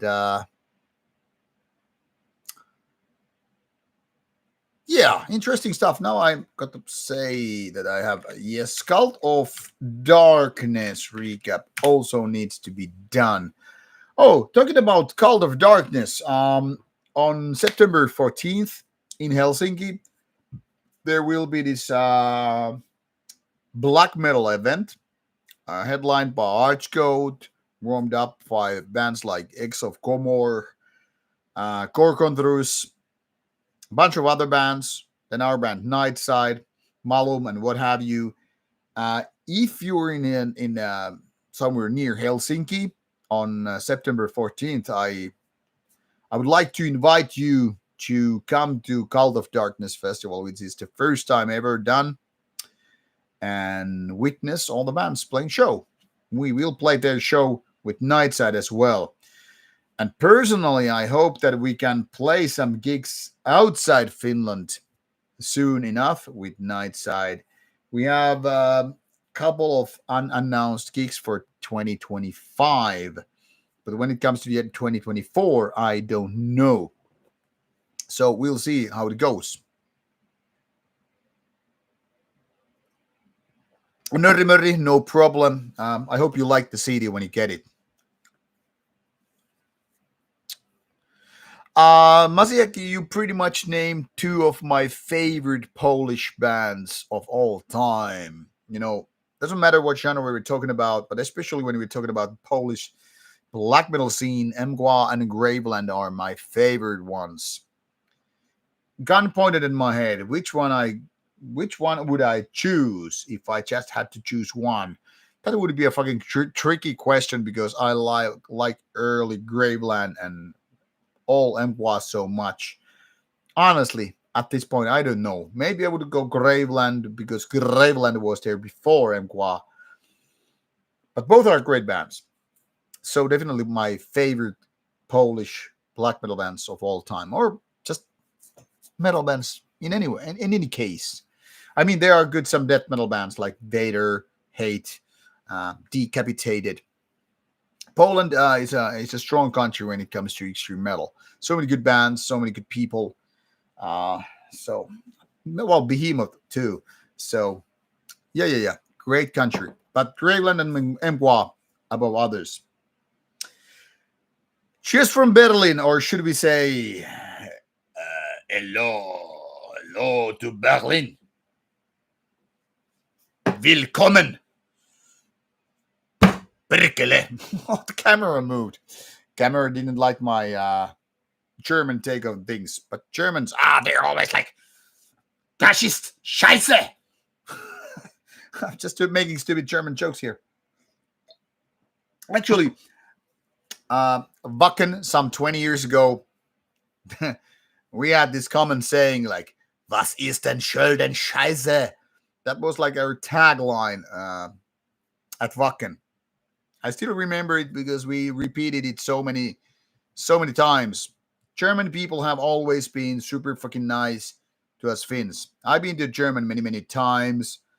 Wacken alone like 5 times, but I've been to Hamburg and Berlin and well other places beyond Wacken. I guess I've been closer to 10 times to Germany. Always really nice towards us Finns. So yeah. What else? Maciek, I have actually asked Rob Dawkin already years ago to interview for Rauta, and I know Rob Dawkin seems to follow Rauta's Facebook because he has actually shared some of my posts on Facebook, like including Marty or Marius videos back in the days.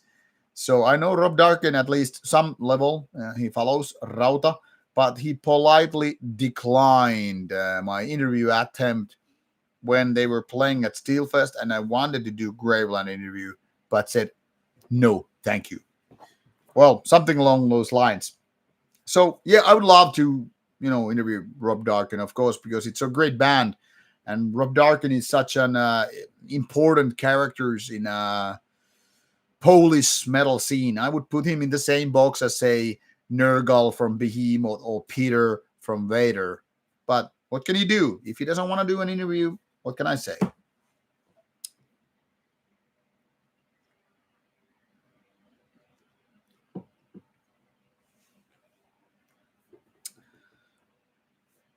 Tia, you will most likely going to miss us because I think our playtime is something around 5-ish, if I remember correctly. I will actually check it out because we're gonna play at the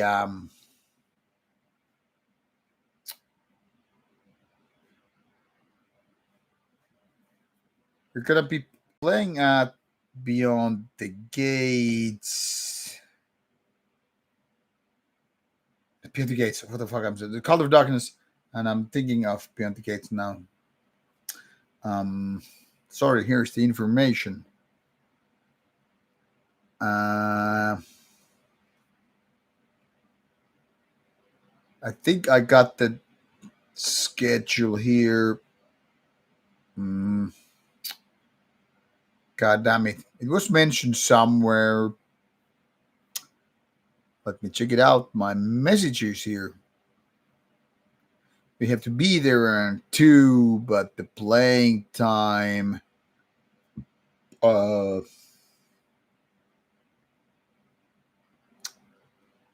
God damn it.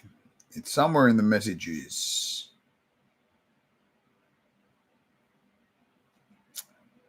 This is tricky when you get too many messages. Yeah, I think we'll start around 5:15. If I this is the Yeah, we will be playing second at Cult of Darkness. So we should be finished before 6 or around 6 at Cult of Darkness Festival. So Tia, I hope you can make it before 6, but if you don't, well, do bad.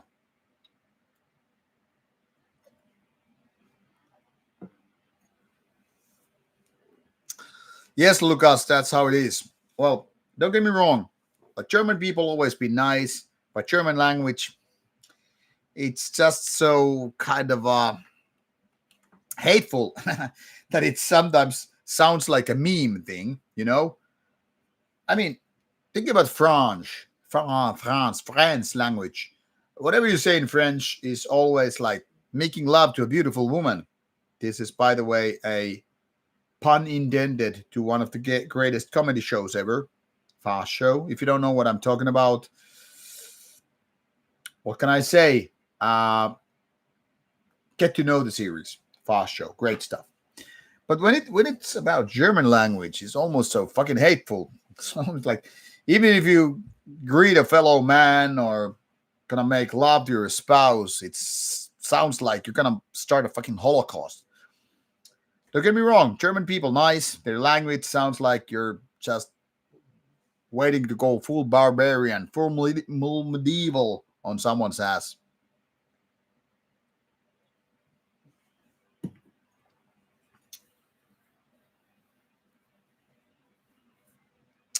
To be honest, Maziek, I don't know the Imbel Nazarene first album story you're referring to.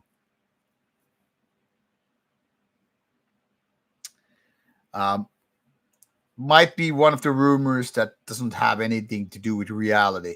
By the way, good news is I agreed early this year to do Imbel Nazarene interview with Mika Luttinen. We had actually a phone call, went through about the thing, why we should do it, because we met, was it March or February? And I've been asking Mika already a couple of times to do a Rauta interview, and he said basically like no and no. And this time I'm like, man, let's talk about it. Like, give me a chance because you know my style. I mean, it's not like the first time or second time we met over the years. We met a few times, and in my opinion, Mika is a nice guy. He might have some weird opinions about things, but I mean, like, he's a nice and reasonable guy you can talk to and all that stuff. And I was like, we should totally do a Rauta stuff. And I mean, like, you can say what the fuck you want. You don't have to censor anything for me or the channel or whatever. And we should just totally like have a proper discussion because people kind of demand and wish for Imbel Nazarene interview. So we had a phone call about it. And he was really cool about it. And he said, like, I need to think about it. But essentially said that, yeah, we can do it someday, someplace. I don't know when and where it's going to happen. But unless things go different ways, I mean, ever since I promised you guys Goat Moon interview and Yako, the Black Goat, said, like, it's not going to happen. I don't make promises because I cannot promise for, the bands to keep your words and all that stuff. But at least we had a really good talk about, the possibility to do this interview with Mika. So as far as I can say, it looks good. But I don't know. Hard for me to say. Let's hope it's going to happen.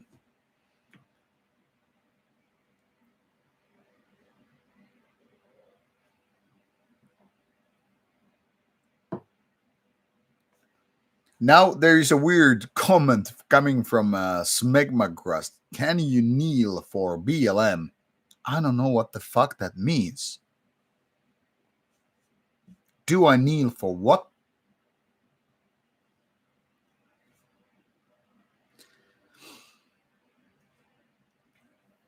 Brandon, your question about Scandinavia being good at making detective shows like noir stuff. Well, I think it comes from the environment, the climate, the very fact that, you know, when you have such an environment, which is kind of like Twin Peaks, meaning the cities are not big metropolitan stuff, and you have that kind of what you call Nordic noir. This is not a term I made up. This is actually something that I read about a few years ago. I think it has a lot to do with the certain kind of Nordic mentality. Now, I wouldn't say and go as far as to say Finnish, Swedish, Danish, Norwegian, Icelandic mentality is the same because it's not. But what we share in common culture is that you have this kind of Nordic culture. You're kind of used to things like things are kind of a bleak, which I think is an essential part of being in the noir thing. You have this kind of a bleak thing going on, which is kind of grim and gritty. And you don't have these big metropolitan cities. You don't have the, say, the high end CIA, FBI, whatever kind of a stuff. So it's in our culture in a way. The things are kind of dark by the very nature. Like if I would show you outside, I mean, it's beautiful at this time of the year. Things are green and blue and all that stuff. I mean, the nature is blooming, sea is blue, all that stuff, but it's also very fucking dark. So if you go into the dark, uh, what can I say? It affects your mind, and when you can enter the winter time, things go even darker. Things go colder. That kind of seeps into your brain. I mean, go to Mediterranean. I lived in Spain for about 6 months. The vibe is different. When you have the caliente, yes, everything is baila baila, everything is good, baby, let's fucking dance, get the muy crazy, yeah, nice environment. Versus here, people are like, fuck you, I had my life.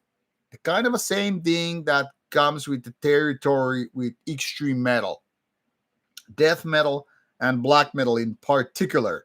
I mean, the same thing that why Burzum sounds like Burzum, why Dissection sounds Dissection, why Beherit sounds Beherit, Impel Nazarene sounds Impel. Get the list goes on.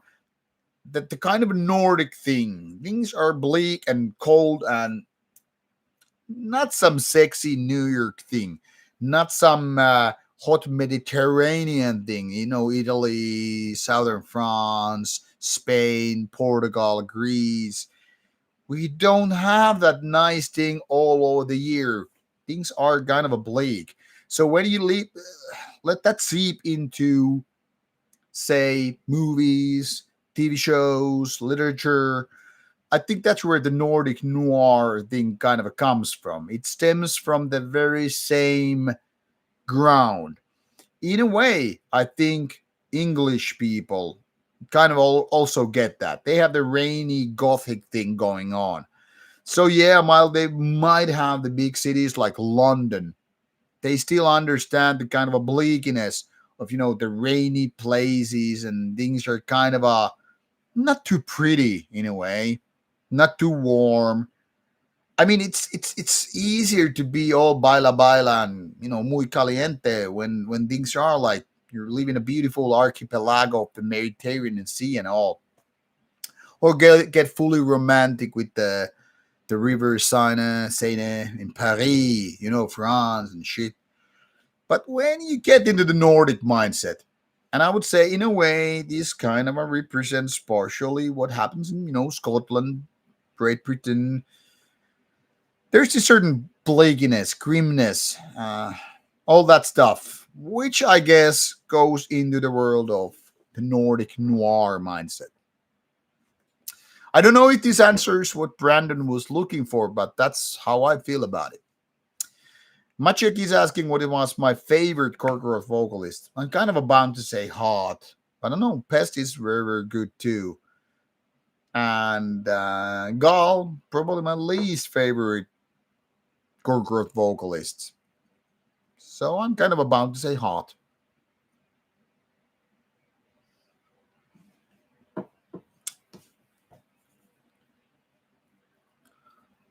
German black metal listed as at Morden, Mavarim, and Granidade. Some of them are pretty nice, but I would say there are better bands in Germany, like Catharsis, Moonblood. Some people probably got some ads right now, so in case you missed some words, don't be upset. Cosmic Throws is saying, have I ever met Varg? Unfortunately, never met Mr. Varg Vikernes or Vari Vikernes.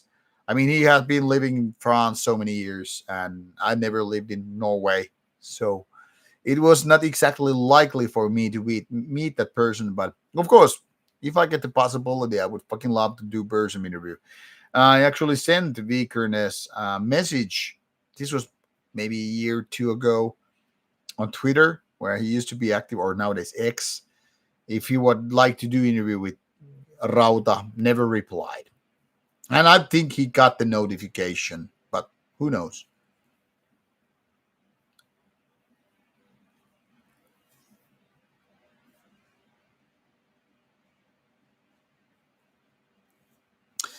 Smegmagrust, if you say, oh, cool, I want the same drugs as you have.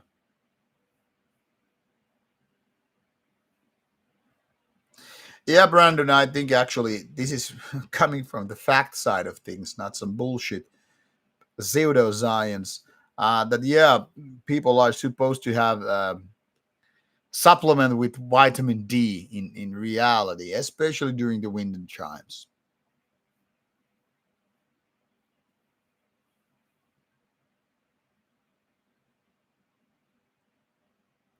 Jacob, thanks you for the compliment regarding your shirt, Manhunt. Yeah, yeah, nice. So, Jacob, did you get that information about the trashy vocal parts?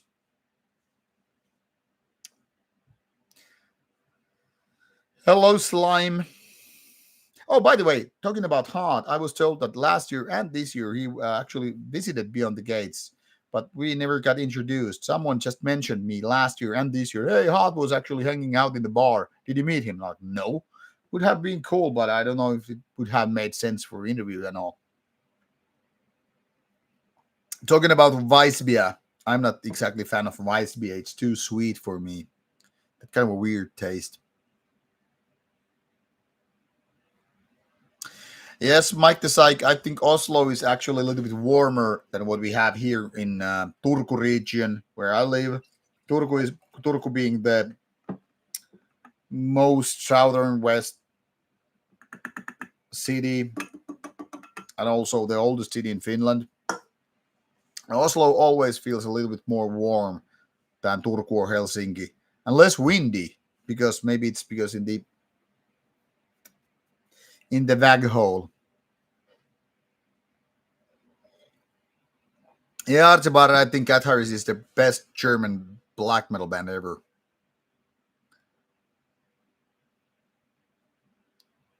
Hello, Don Position, and welcome to the stream.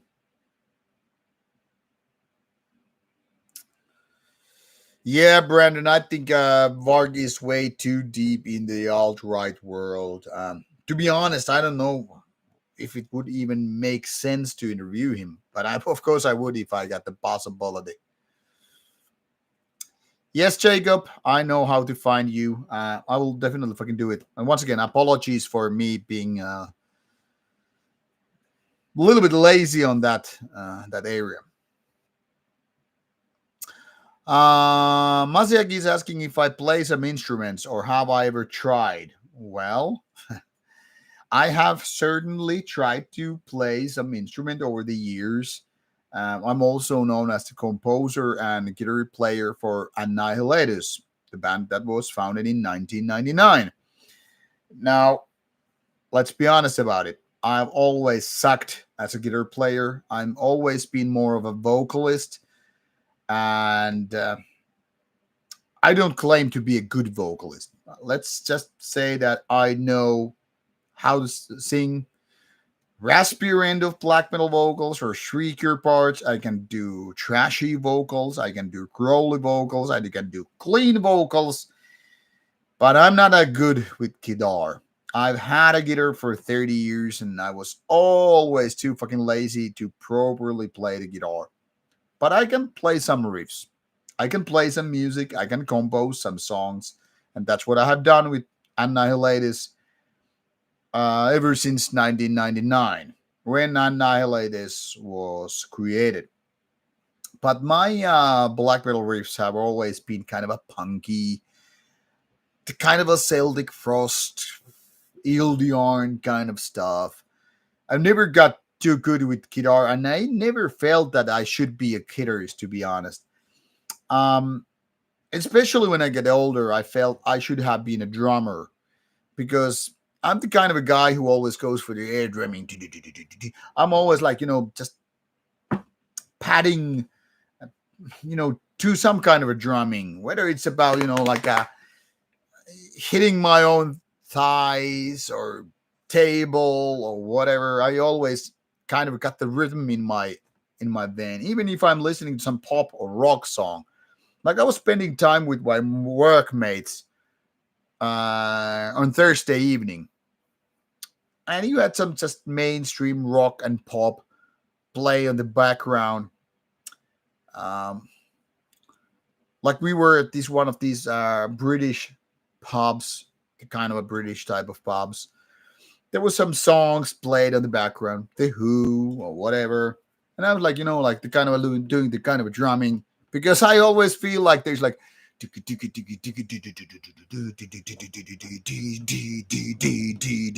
kind of stuff. I'm the kind of a hyperactive guy who always goes for the drumming.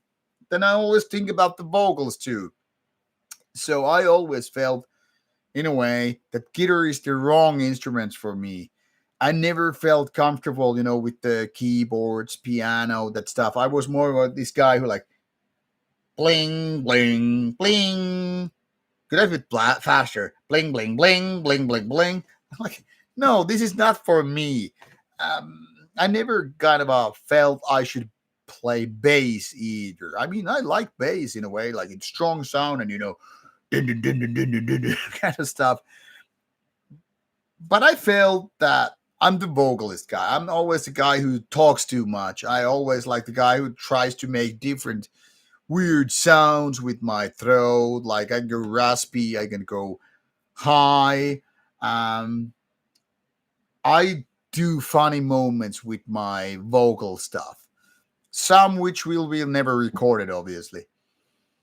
Uh, but that came natural to me. Then the drumming kind of got second, but I never got to learn drumming. Of course, I've tried, sitting behind a drum kit and sounding like how I could like, go to like kind of stuff. But it would need practice. I would need my own drum kit to actually play the drums. But that's what kind of resonates with me, if you know what I mean. So I'm like more about beats and patterns rather than going. I mean, I have a couple of guitars here. You have seen like some of my Jacksons behind me. Like you can probably see it right here.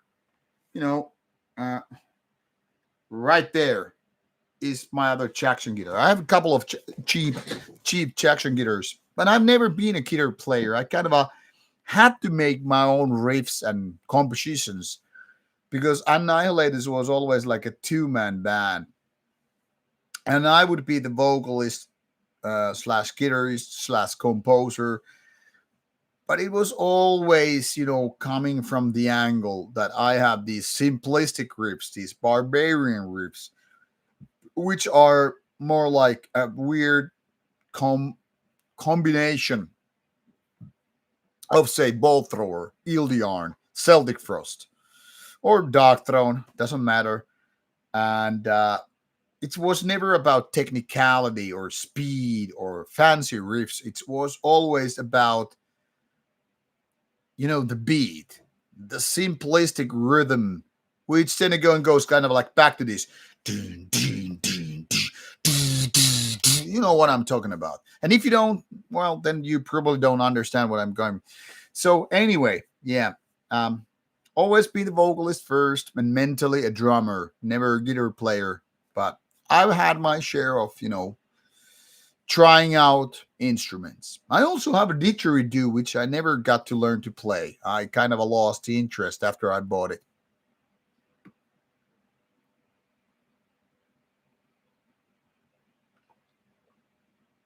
Yes, Brandon, I totally agree with you said. Like, you never wanted to be a black metal guitarist.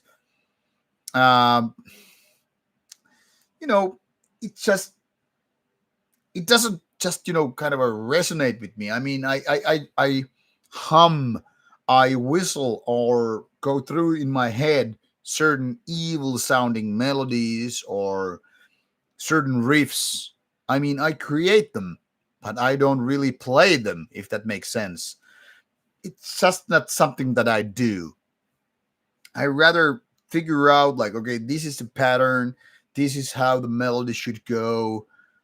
Doesn't matter if it's like melody, like, say Daisheksen, or the Mysteries to Satanas, or whatever, or if it's something more violent, something more death metallic. I have certain ideas. I mean, I get a lot of them. I sometimes take my phone and I talk to my phone like, hey, this is how the riff should be. Then I start humming and kind of going through the riff, and then I start getting lyrical ideas in my head. That's how I work. But rarely those songs these days make into full songs. It's more like flash of this and that, and then I just create something, or then I don't.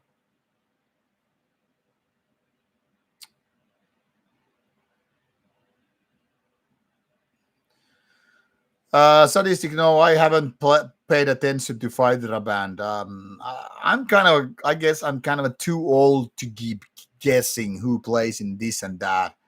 I mean, it doesn't really, it's not that important. There have been bands I've been listening for years and years, and sometimes I don't know who plays in this and that. I just don't care too much, I guess.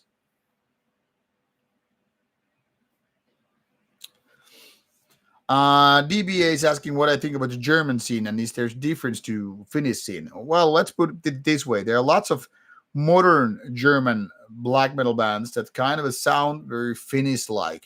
Take, for example, bands like Sarkrista, or bands like, I guess, in a way, Mavorim or Admordem.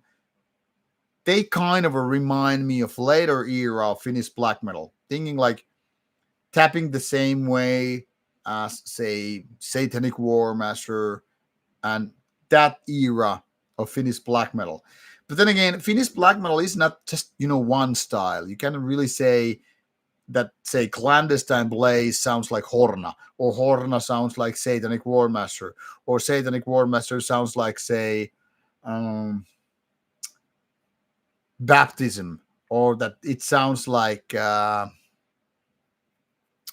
Sacrilegious Impalement. So these are all very different, or that, for that matter, Annihilators, or Beherit, or Baratrum. It's more like the early 90s with, Norwegian black metal. I mean, you cannot say that Immortal sounded like Enslaved, or that those bands sounded like Burzum, or sounded like Dark Throne, or Dimmu Borgir, or, Emperor. So that's the beauty of it. Back in the day, so many bands sounded different, yet at the same time you could really feel like, hey, these are the same genre, same package, same scene. So,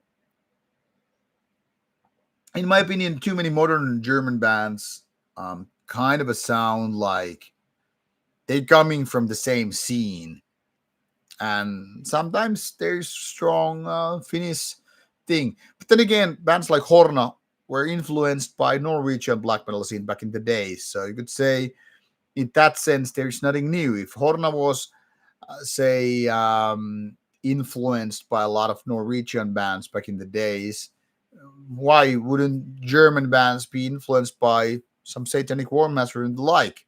So can really say it's weird.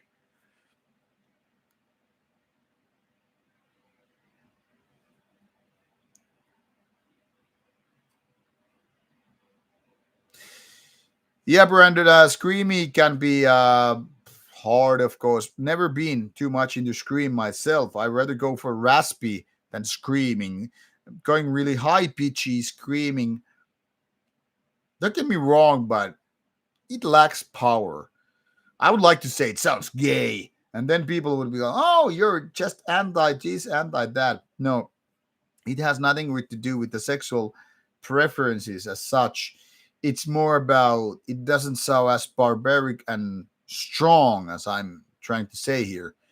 And that's maybe where my death metal background kind of comes into play. I want heaviness, I want violence, I want brutality. And when you go really high screamy with the vocals, it tends to be too ladylike in a way. I don't want those high pitchy screams myself. I don't hate them, but that's not what I'm after personally. So it's almost like death metal versus melodic death metal. Are you more into In Flames or Bolt Thrower?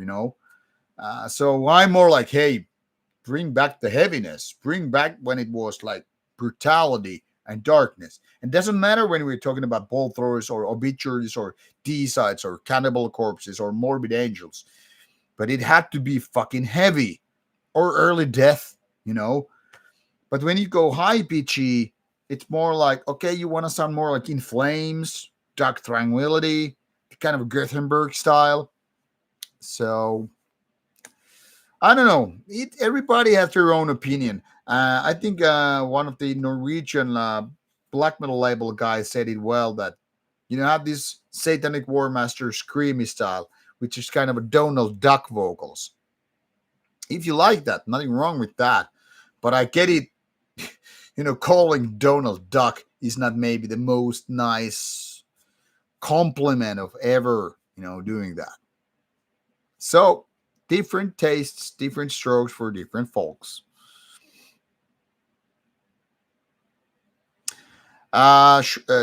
Jacob, I really agree. Early Gorgoroth, the three first albums you mentioned, I think that's the peak moment, not only for Gorgoroth, but all Norwegian black metal or second wave black metal in general. I think they're fucking great. Pentagram and the Antichrist and all. That Gorgoroth is on a high fucking pedestal. And whatever happened after the three first albums, it's not really the same quality anymore.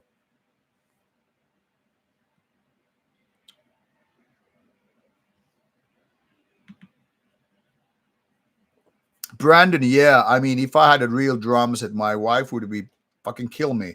Then again, that's why I have this man cave, and the room behind me is my own gym set room. Now, if I had to play drums, I would put them in that. Then I would have to get rid of my home gym set. So there's that.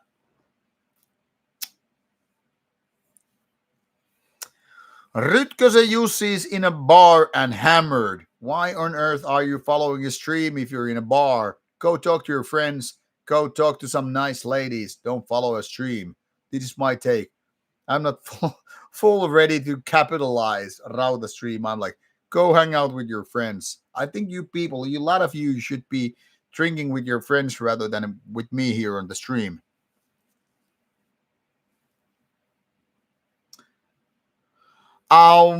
Lucas, now I'm gonna be honest about it. The next Threldom album is not gonna sound like black metal album.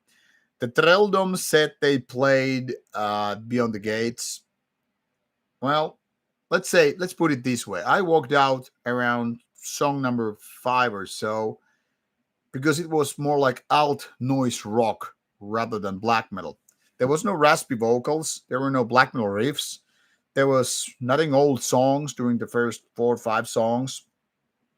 It was just this modern alt rock thing. Now, when somebody was checking out the set lists for Treldom, my friend pointed out they didn't play a single song from the debut album of Treldom. So my take on this is don't expect the new Treldom album, sound like black metal at all. And what I heard from a friend at at Beyond the Gates was like, don't expect Treldom to sound black metal, or Treldom expect it more sound like Gals Word. And I was like, really? And exactly, that's what it was. Just worse than Gals Word. It was a most disappointing uh, live set this year. Treldom didn't sound Treldom.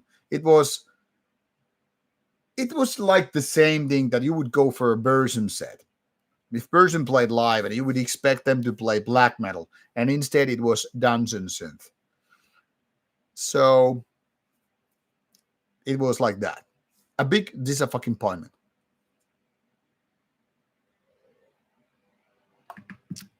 Brandon, if the only Finnish band you're very familiar with is Children of Bottom, you have a great world for you to find about. Now, Children of Bottom is good. I mean, whatever box they are boxed in, I guess melodic death metal would be the right one. But there's so many good bands. I mean, Finland is the metal capital of the world in sense of how many bands you have per capita. This is not something that I say as a biased person. This is a fucking fact. Consider that Finland is roughly 5.5 million country, and you have so many fucking thousands and thousands of metal bands. And if you only know Children of Bottom, you have a lot to explore. Just go for death metal, black metal, lots of bands for different kind of melodic metal, and you have great bands to check it out.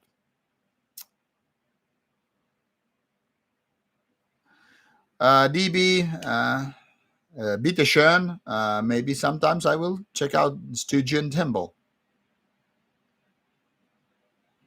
Don't Position, thank you so much for your time. And I'm going to finish the stream soon after. I mean, it's already past 2 hours. So I will be finishing this beer, which is not much. And then I will go to bed and whatever.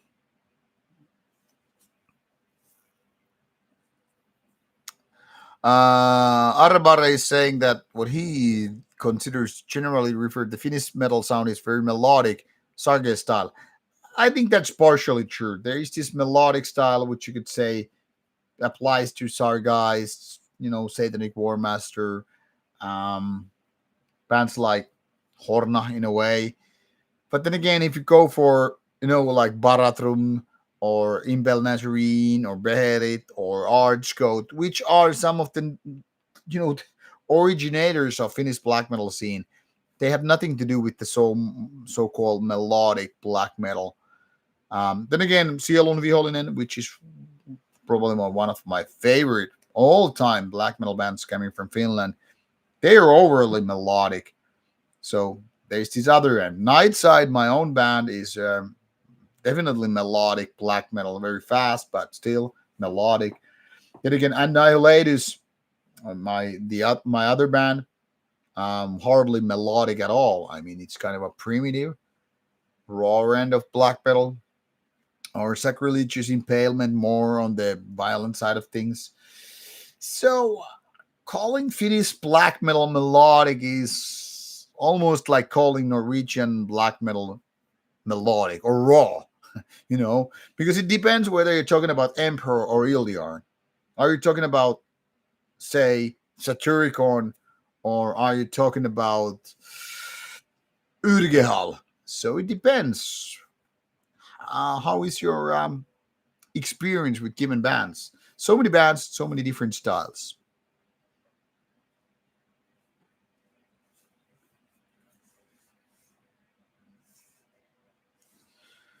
Whether it comes to Donald Duck to Cookie Monster, I don't know. I don't like growly vocals in black metal, to be honest.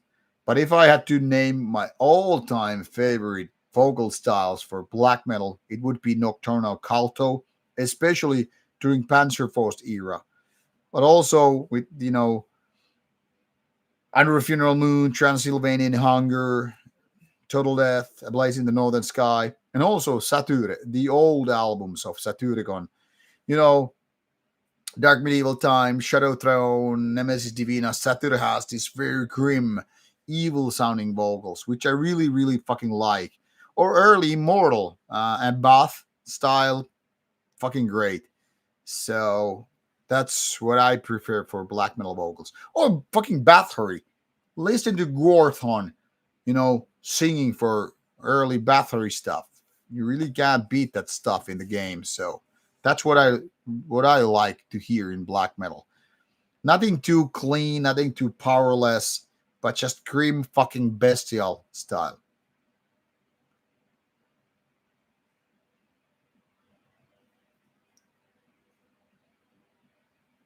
And yeah, TK is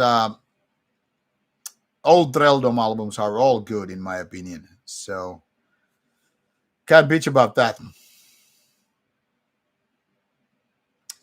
Arrebarre, I already downloaded the new Horn album, but I haven't listened to it because the album is not out until September 13 or so. So I haven't listened to it yet. And I think nobody has except for the one first single, and I don't really listen to singles.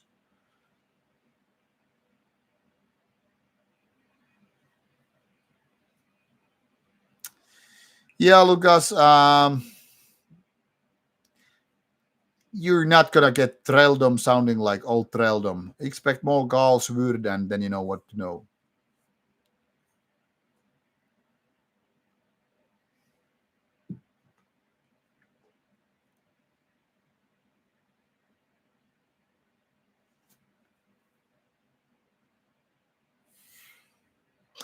I have to actually agree that Shamata of Arcanum has some of the best black metal vocals of all time. So yeah.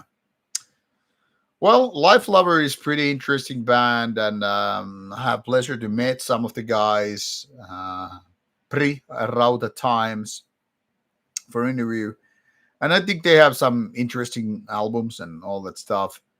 But I wouldn't call myself a big fan. I mean, I do like some of the stuff that they did, and I think I have like one CD in my collection from Life Lover. I think they have the really really sweetest take on that stuff with the drugs and all, self destruction and all. But now in the end, it doesn't matter how much I like the darkness of, say, certain DSBM bands. I'm more about being strong and triumphant on things as opposed to woohoo, life kicks me in the nuts. I'm gonna cut myself. I'm gonna bleed to dry because of the girlfriend. Because life sucks, man. Fuck that shit. Become a strong. Be more Marduk. Be more the winning type rather than the guy who weeps naked in the fucking bathtub. So if you ask me, be Conan if you can. And if you can't, well, you can still be Batman. You can still be Spider Man rather than the weeping guy in the bathtub. So forget all that shining, life lover, Forgotten Tomb, Xastur, Leviathan stuff and be more Conan. That's the ending words for this stream of over 2 hours and more. Now I have two beers in, two strong ones, mind you. And if I'm gonna drink more, I will be just drunk, and this stream makes even less sense. So, yeah. Say no to depression, say yes to strength and the Übermensch mentality, overcome difficulties, overcome challenges, be the black metal superiority rather than the weakling. That's all I'm saying. And feel free to disagree. That's part of the charm anyway. So you don't have to take my word for that, but I would say be the powerful one, not the weak and the lame one. That's my take. Yes, Brendan, I like the Swallow the Sun thing, and I have also interviewed them already 2019 or so. So there's a interview out of Swallow the Sun from 2019 on the channel. Sifnover is way too melodic for me, so can't really disrespect what they're doing, but it's not for me. Thank you, Sadistic Venom, for being part of the stream. And exactly, Brandon, power over yourself. And that's what it is. I think more people should be reading Miyamoto Musashi. Be the better version of the yesterday yourself. Yes, Nietzsche and Übermensch also works. There's a good take for, the Nietzsche thing, but also I would say, in a way, this Miyamoto Musashi thing works for that. But then again, German philosophers like Nietzsche or Arthur Schopenhauer, they were greatly influenced by Buddhism and others. So this is strong Asian philosophic mentality that kind of goes through these German philosopher. So, in my opinion, always be the better version of yourself. And of course, over time, we go and die and decay and all that stuff. But in my opinion, if you can be smarter version of yourself, the more powerful version of yourself, of course, that's what you should strive for. Power, intelligence, doesn't hurt if you have a little bit charisma on the way.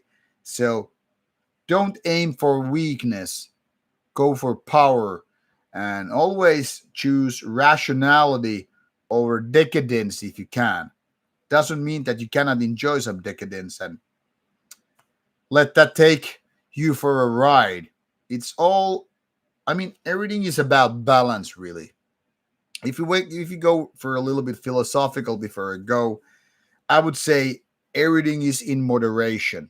So, yes, give your give your like pinky winky for decadence, but keep the rest of your hands for rationality and strive for greatness. Don't settle for just the basic good things. There's nothing wrong enjoying the basic good life and being in your comfort zone. So I would just go as far as to say this goes for decadence and you doing silly and stupid stuff just because you enjoy it. And this goes for self improvement. And the rest, that goes for your comfort zone. So challenge yourself, but also indulge yourself with some, well, not necessarily decadence, but, don't punish yourself for being a human being. Because if you only aim for rationality and only aim for things that are good for you, like healthy and shit, but you never go,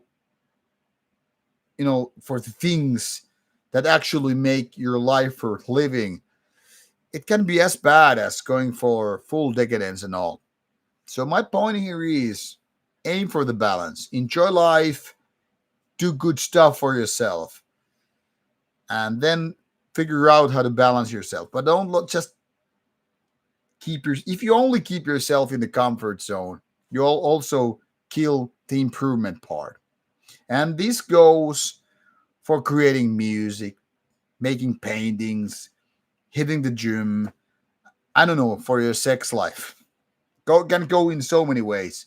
So you always have to, kind of a challenge yourself, reevaluate yourself. Are you really doing a good job in your life with your relationship?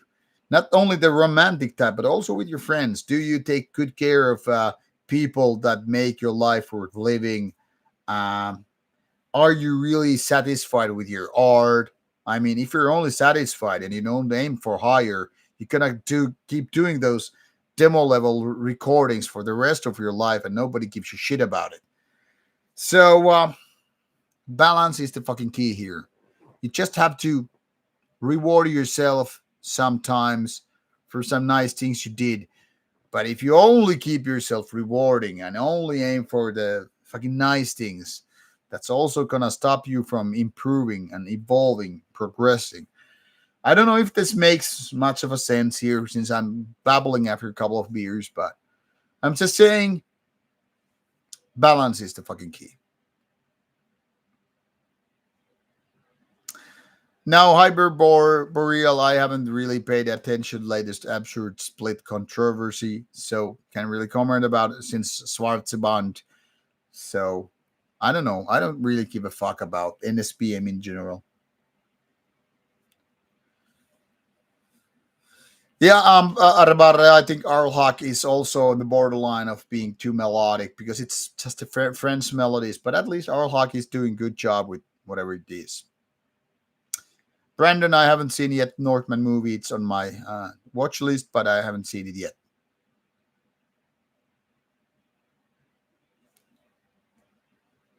Cannibal Ritual. To be honest, I'm not familiar with Waylon Jennings' creations. How do you ask him? I'm just leaving, so all that stuff.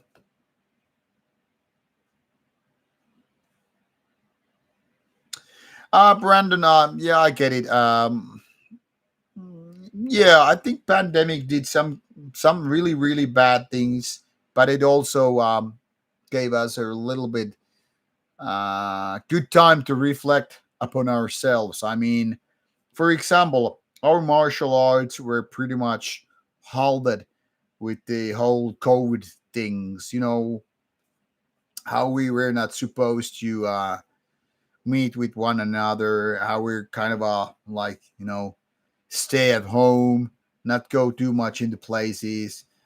Um, I mean, I'm not buying into the conspiracy theories with pandemics and all. Everybody's free to think whatever they are, whatever how it goes and all that stuff. But I mean, tinfoil people will always find a new conspiracy to follow.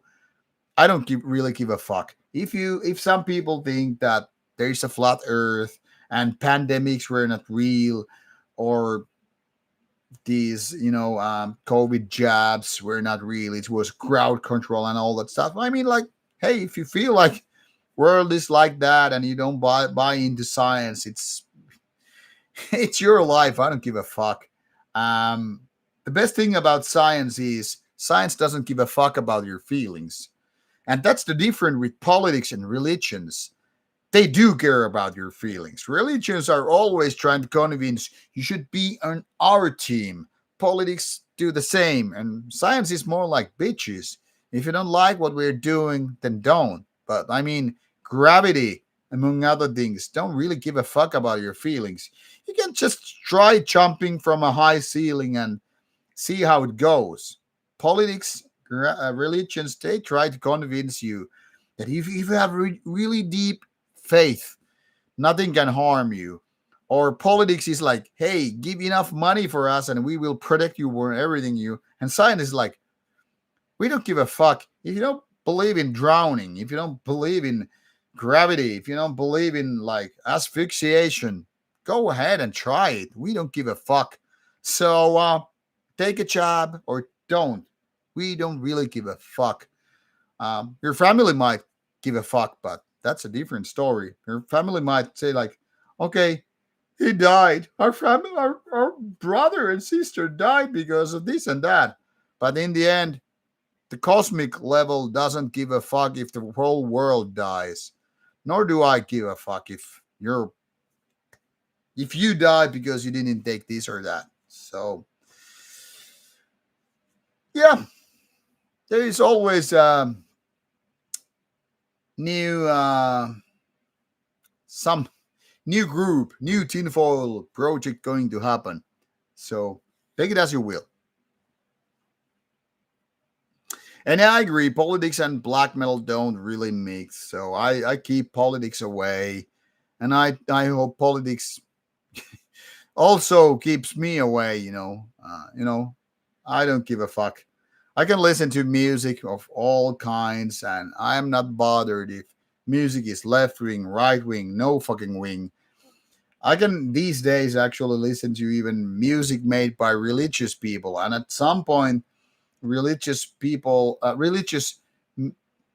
making music made me as sick as right wing music made people on the left sick. You know what I'm talking about. These days, I don't really give a fuck. Music is music. Music is frequencies. It's lyrics are one thing, covers are one other thing. But if I'm listening to tunes and rhythms and patterns, melodies and shit, I don't get the politics. I don't give the faith or religion or whatever. I mean, I can separate the art from the artist, and I think everybody should be able to do that. I have already asked the label to send me a copy of New Horna, and should that come, I will review it. And most likely they will. They just send me the World Tour Committee, the label for Horna. They actually sent me the True Black Dawn copy after I requested it. So would be odd if they don't send me the next Horna one. But I haven't yet gotten the answer because I only sent them the request like 2 days ago.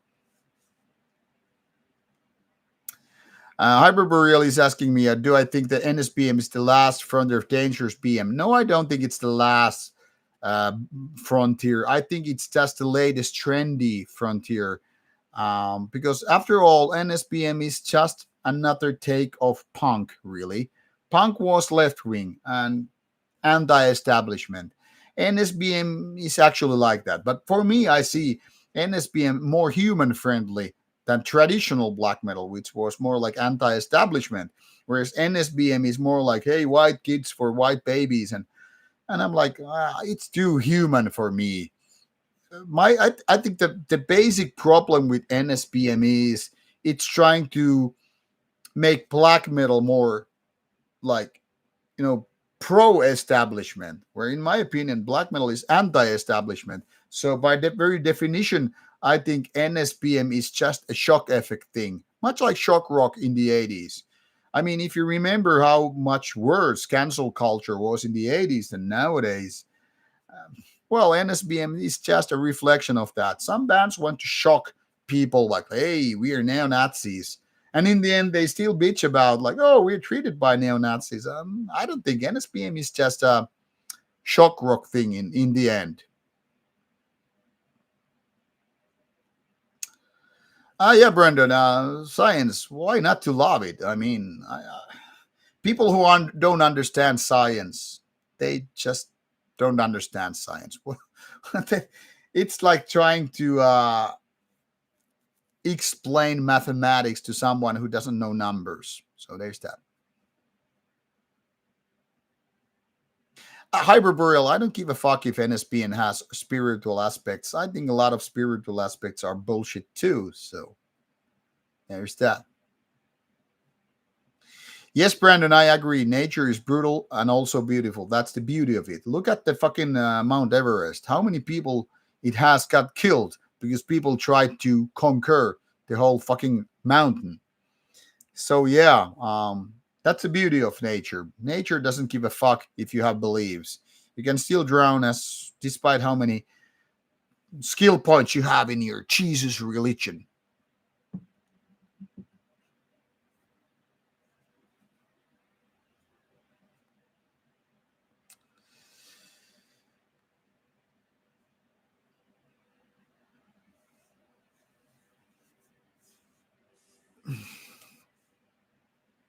Ask it will be great if you can if you can make sure that I get the new Horn album. I would fucking love it because anyway, I'm definitely going to review. I think Horna totally deserves the attention on Rauta channel. So yeah, there's that.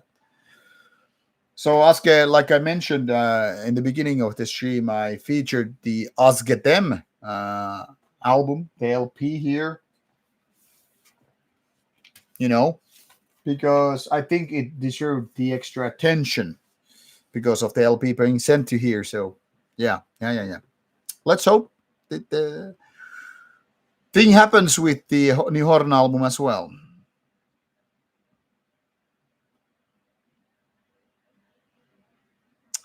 Guy Ignognito, to answer your question about the rudest or just uninteresting when I interviewed them, well, Au Noir in 2018 maybe was the most uninteresting.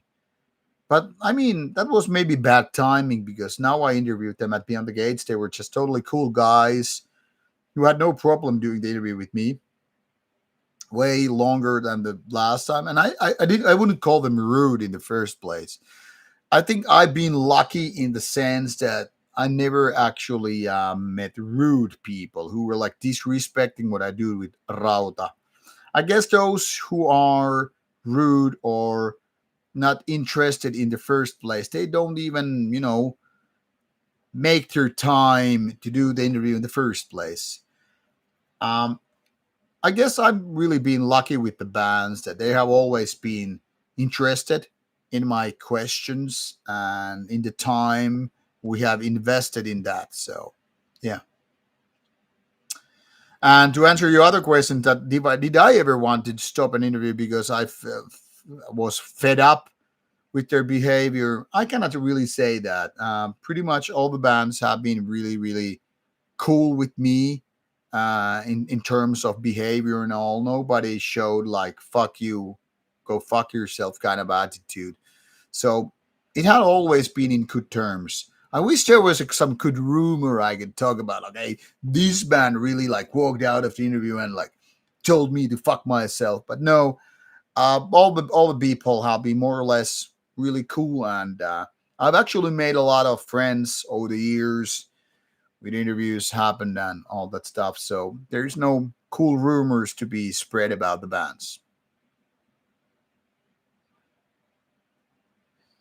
Well, Hyperboreal, to be honest, early Mayhem, while they might have had NSBN aspects, Euronymous was also pro communist back in the days, which kind of emphasizes my point. They were to shock people more than actually have about politics.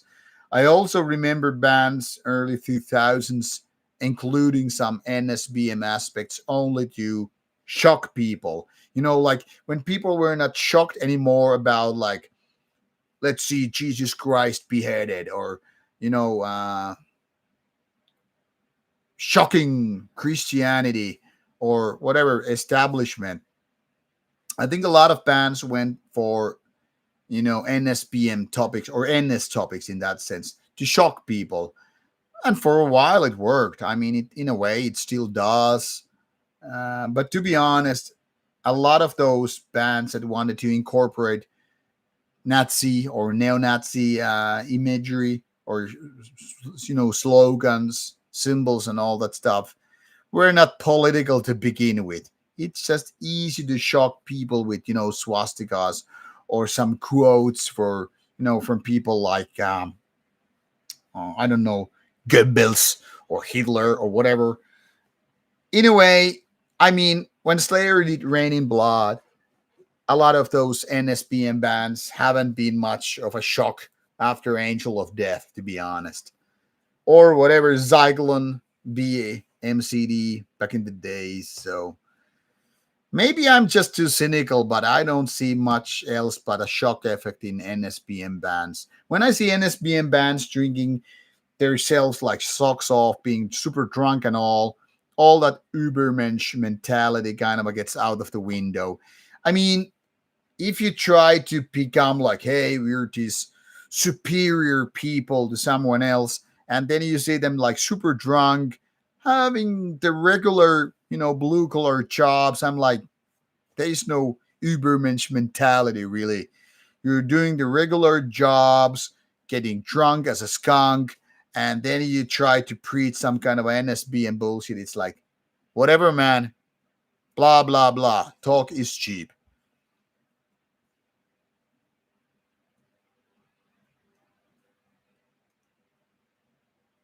So I have to agree with Arabarra here. So spreading these ideologies doesn't get anywhere. Aska, yeah, I mean, I introduced this Ask Them LP in the early minutes of the stream because I wanted to give it more attention because the LP was sent here. So thank you so much.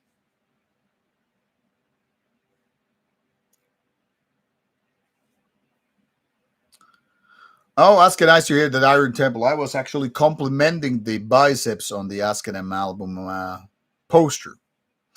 Hello, Arizona. Nice to have you here. But it's almost 3 hours in the stream, so I am going to hit the sack soon. So please, people, make your final questions and comments. I'm calling it a day with the stream. Um, well, Brandon, I can speak only for myself about the prison system in America. We feel that it's overly commercialized, kind of silly prison system in America compared to what we have here. But I cannot say I'm expert on that subject, so can't really comment that too much. I just say that based on studies, Finnish prison system seems to be working better than American one, based on how much crimes get like redone by ex-convicts. So I guess in that sense, USA has a lot of things to learn.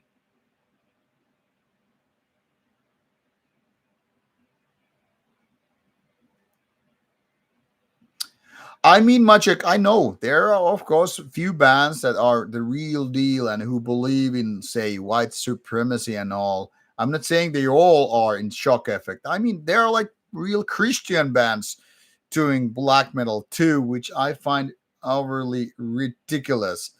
I'm just saying that most bands going for NSBM topics don't really seem to advocate you know, the Ubermensch mentality. So I find them kind of silly.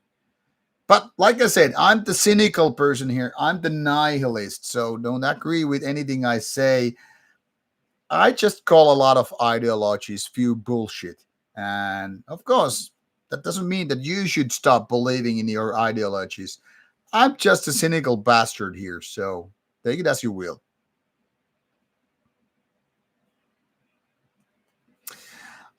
Well, hyperboreal doing manual labor. I mean, you can glamorize as much as you want it, but to be honest, it doesn't mean much.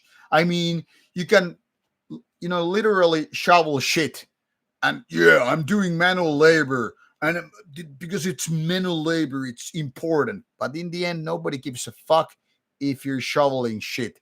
In the end, you're shoveling shit and you're not changing anything with it.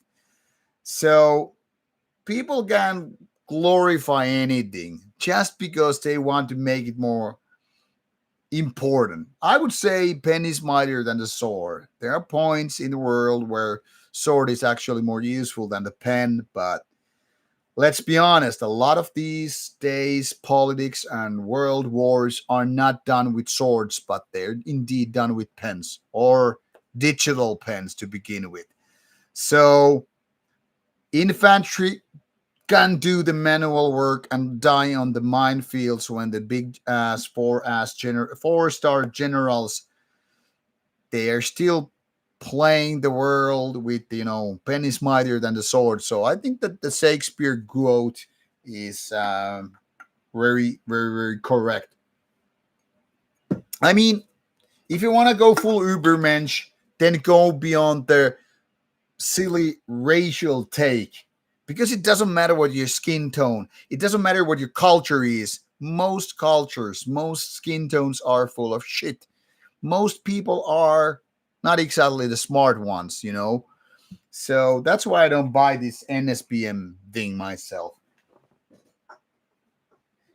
It doesn't matter if you're young and old, woman or man or something else. It doesn't matter where you come from. Most people are still gonna be dumb, and they're gonna ready to betray you when they see what you are.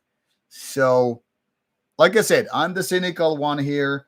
I am not gonna say that your ideology is superior one way or another.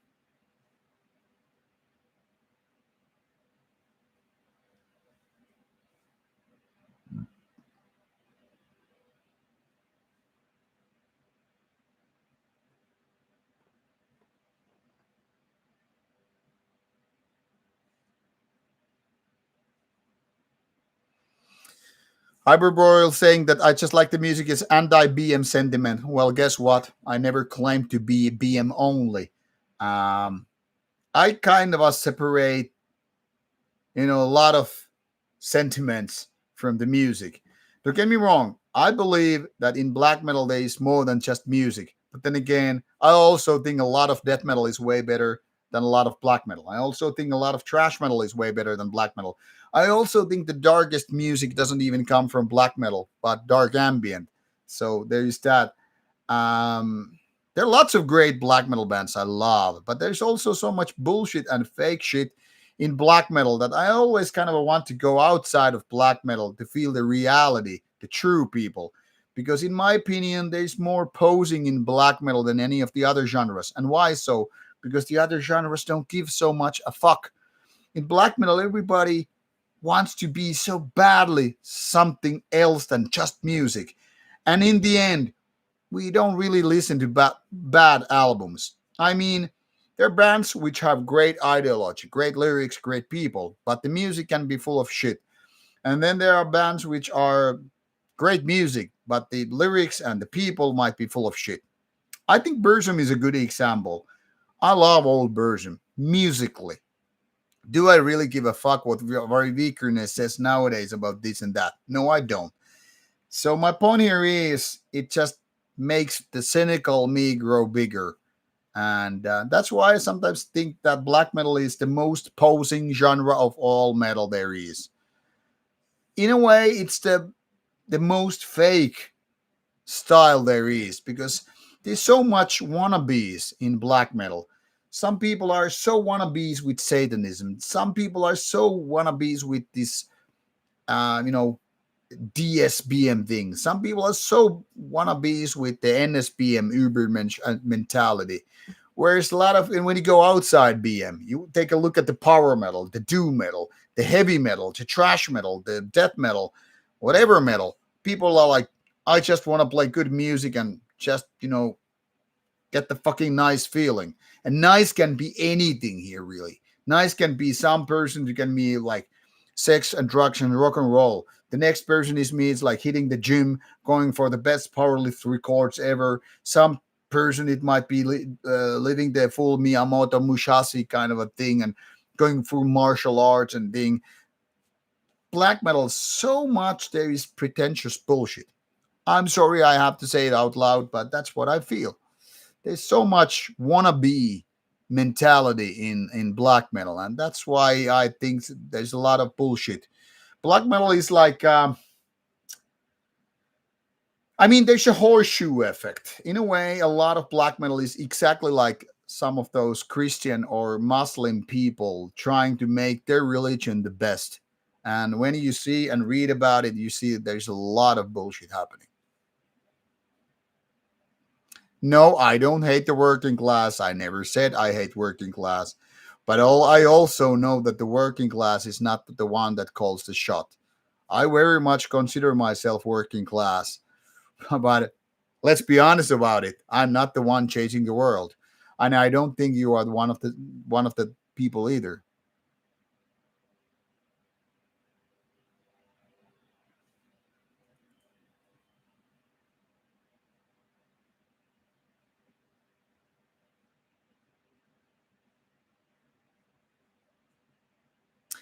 Thank you, Brian Mon, so much for helping the Rauta cost. Thank you so much. Unfortunately, I'm leaving the stream very, very soon because it's almost 3 hours in. And hyperbole is pretty much calling childish nihilism. Well, Unfortunately, Hyperburial, I just have to disagree with you. You call nihilism childish. I call NSBM naive. So I guess we just have to agree to disagree.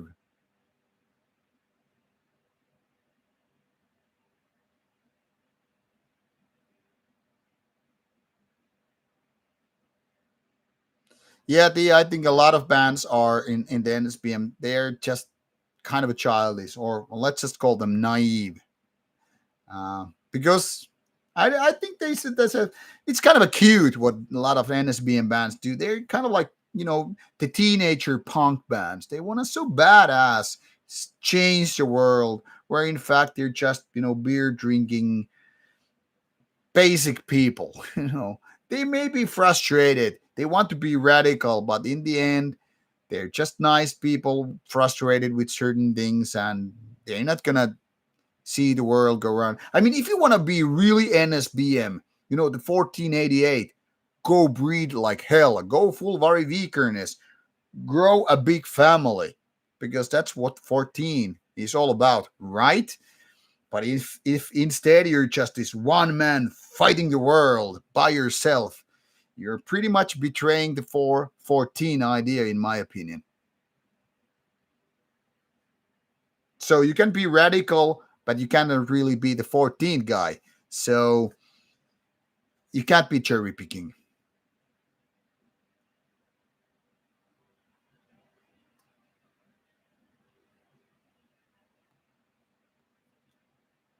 I guess I can say pretty much I live as I preach, because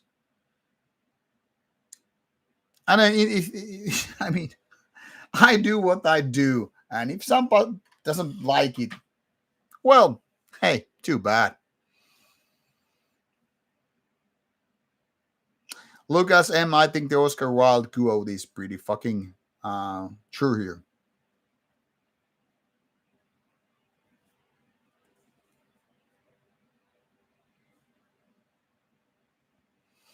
Yeah, Hyperboreal. I think the funny thing with Nietzsche is like a lot of NSBM people look up to Nietzsche, like because he created this Ubermensch thing, and they kind of forget that also Nietzsche was very much about nihilism, which is like, in my opinion, directly opposite of full ideological things. This is what how I interpret Nietzsche anyway.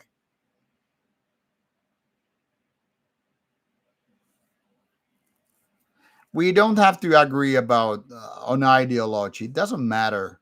So it's just fine.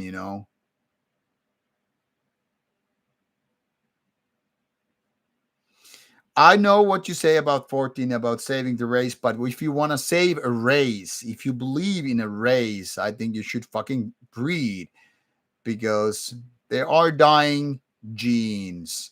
Then again, I don't really care. Uh, I think white race has done so much bad shit on all over the world that I really can't support a skin tone, really. You know, I might be an elitist prick, but I pick people by their minds, not by their skin tones, not their age, not their cultural background and all.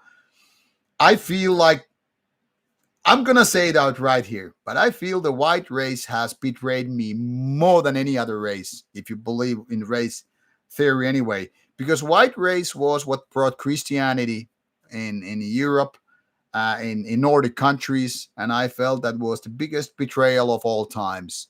So no, I can really agree with that. Sorry for you.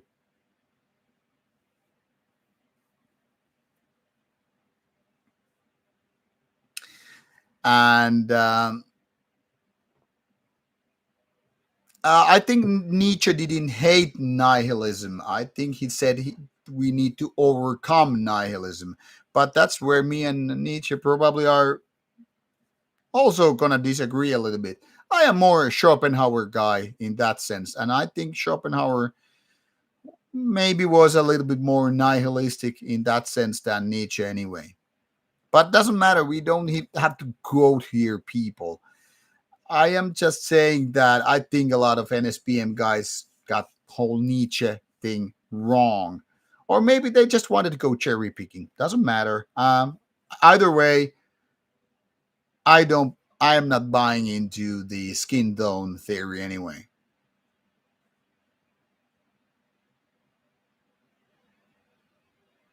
Yes, Arabada, that's what I'm talking about. Well, I don't think race is important. I think individuals are important. Anyway, to be honest, I don't have time for this. I don't have the energy. It's almost 1:30. I'm in past 1:30 here and I'm hitting the sack. People, feel free to go on about this particular topic on Rauta's Discord on other sites. I'm gonna just close the stream because this is way beyond the metal scope and I'm not into this racial political talks because it doesn't really interest me. And even if it did, I'm too tired and I have to wake up relatively early tomorrow. So, guys, continue your topics about NSBM or whatever in some other format. I'm just going to call it a night. And the next stream is supposed to take place early September. And I'm thinking of September 7th. So, most likely that will be the next stream. Now, off you go. Good night, and thank you for the 3 hours of talking and questioning and blah blah blah. And maybe see you the next stream. Off you go, people. Good night.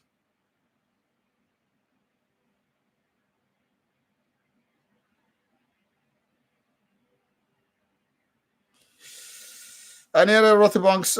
Marty will be visiting some videos later on, but let's keep Jerry and Marty separated. All right. Thank you. Bye. Good night.